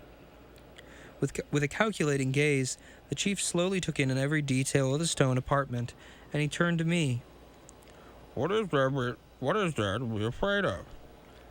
I pointed hesitatingly toward the crystalline cage, and the chief and his men strode across to it. You don't know how to open this? The chief shot at me after a brief examination. No, it wasn't here on my last visit. When was that? Some 2 or 3 months ago. My work occasions a lot of traveling on my part, you see. The chief and his men again turned to the cage, talking in undertones, and he turned to me. You noticed that this thing is built in sections. One of them must be movable. Perhaps. He paused as his eyes fell upon some wires and tubes that trailed across the floor from underneath the cage to a switchboard fastened to the wall. Perhaps it is work from that board. He crossed over, stared thoughtfully at the shining levers for some seconds, and moved one slightly. The result was astounding. All 4 of us stared with unbelieving eyes as slowly, without the faintest sound, a section of one wall slid inwards as if guided by invisible tracks on floor and ceiling. Guess that's enough for now. With those words, the chief backed away almost timidly from the switchboard and walked to the cage. For a moment he hesitated, but he entered and emerged with the sparkling object in his hand. "It's the professor's," I choked, crowding close to him. How do you know? He shot back. All unset stones look pretty much alike. I just know. You just know, huh? The chief sat down on a stool and regarded me searchingly. Mr. Thornton, when I started out with you, I thought I was on a wild goose chase to the trail of a confession. You looked exactly like a man who'd either committed a serious crime or was getting over a bad drunk. I feel sure now," he once again regarded the diamond, "that your story was not the product of an alcohol-crazed brain. Come on." He lurched to his feet and grasped me by the shoulder. "Come through." Without answering, I wrenched myself free. Over my shoulder, I saw one of the policemen at the door. In the hand of another, a revolver suddenly appeared. Good heavens! I glared in bewilderment from one to the other. Was I going mad? Surely this was some awful nightmare. What had I said to make them suspect me of having committed a revolting crime? "Sit down." The command came from the chief. Mechanically, I found a stool and obeyed him. "Hold your stations, boys, and listen carefully," He ordered his men and then turned to me. "Professor Roxton was a wealthy man without kith or kin. Yes? Do you know the nature of his will?" Yes? Chilled to the heart, I felt the circumstantial net tightening. "What is its nature?" This house and an annuity to John and his wife, I explained. The residue of the wealth to me. Huh. The chief stared at me piercingly. "And how has business been with you lately?" What right had he to put me through the 3rd degree? I felt my dazed state of horror slowly giving way to anger. I glanced around. The pistol still menaced. The man at the door hadn't moved. It was useless to try and evade the questions. Well, I know how this sounds, but for the past year, business has been very poor. In honesty, the professor advanced me some money. Huh. Again, that irritating, non-committal grunt. The chief turned in his seat and stared thoughtfully at the crystalline cage. "Then you don't know what the professor was trying to invent?" Well, only its nature. "Oh, that's better. Why didn't you tell me that before?" The chief leaned forward. Well, the whole thing seems really absurd. When the professor told me how his married life had been broken up, he told me that at the time he reached the utmost depths of human suffering. Absolute zero, he called it. Ah. The experiments he indulged in, I continued, trying to hide the shiver pimpling my flesh, were to produce an actual state of absolute zero. It's been years since he told me this. I almost forgot it. "And exactly what is an absolute zero?" The chief's eyes never left mine. Well, please understand that I'm also a layman in these matters. According to my friend, an absolute zero has been the dream of scientists for ages. Once upon a time it was attained, but the secret became lost. "But what exactly is an absolute zero?" Curse the man. I could have struck him down for the chilling level of his tone. I forced myself to go on, realizing I was just incriminating myself at every step. An absolute zero is a cold so intense it'll destroy flesh, bone, and tissue. It removes them, leaving absolutely no trace. Wait, no trace. Something attracted my eyes. The chief had opened his hand. The diamond there flashed and sparkled as if mocking me. And I pulled myself together and went on. It all comes back to me now. One day I came out here and I found the professor terribly distraught. He told me that with the aid of electric currents he'd been able to invent the absolute zero, but he couldn't invent a container. "Why?" Those eyes continued to bore into mine.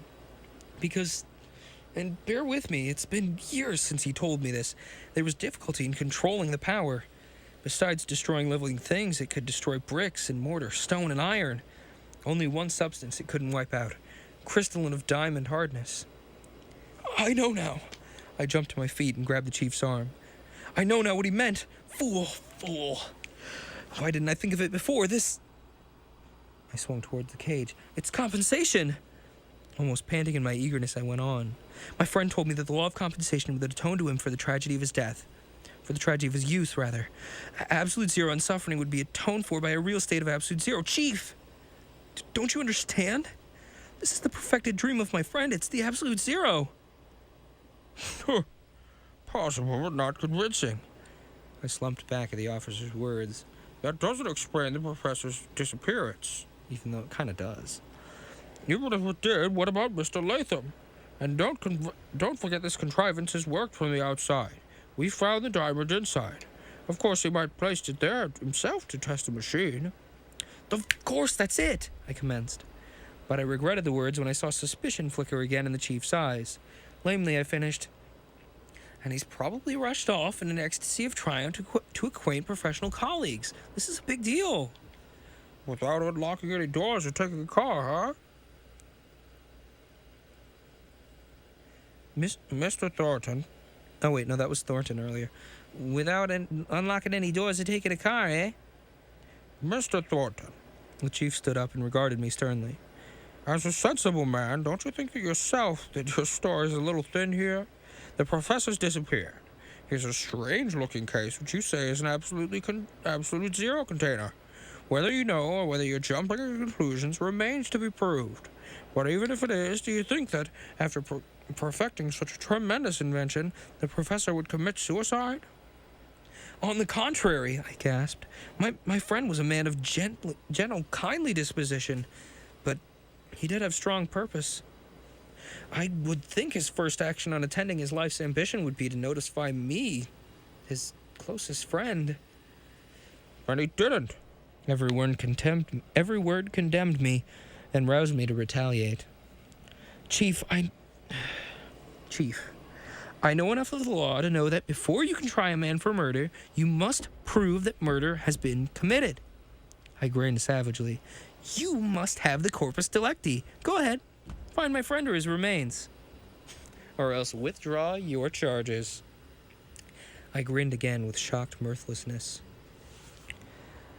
Well, I think that's a good point to end as we're out of time for this week. Thank you for tuning in. Tune in next week for the rest of our story about Absolute Zero, and we may even move on to the next issue, the February issue. But for now, I'll leave you with that story of Absolute Zero. And this has been Paper Cuts.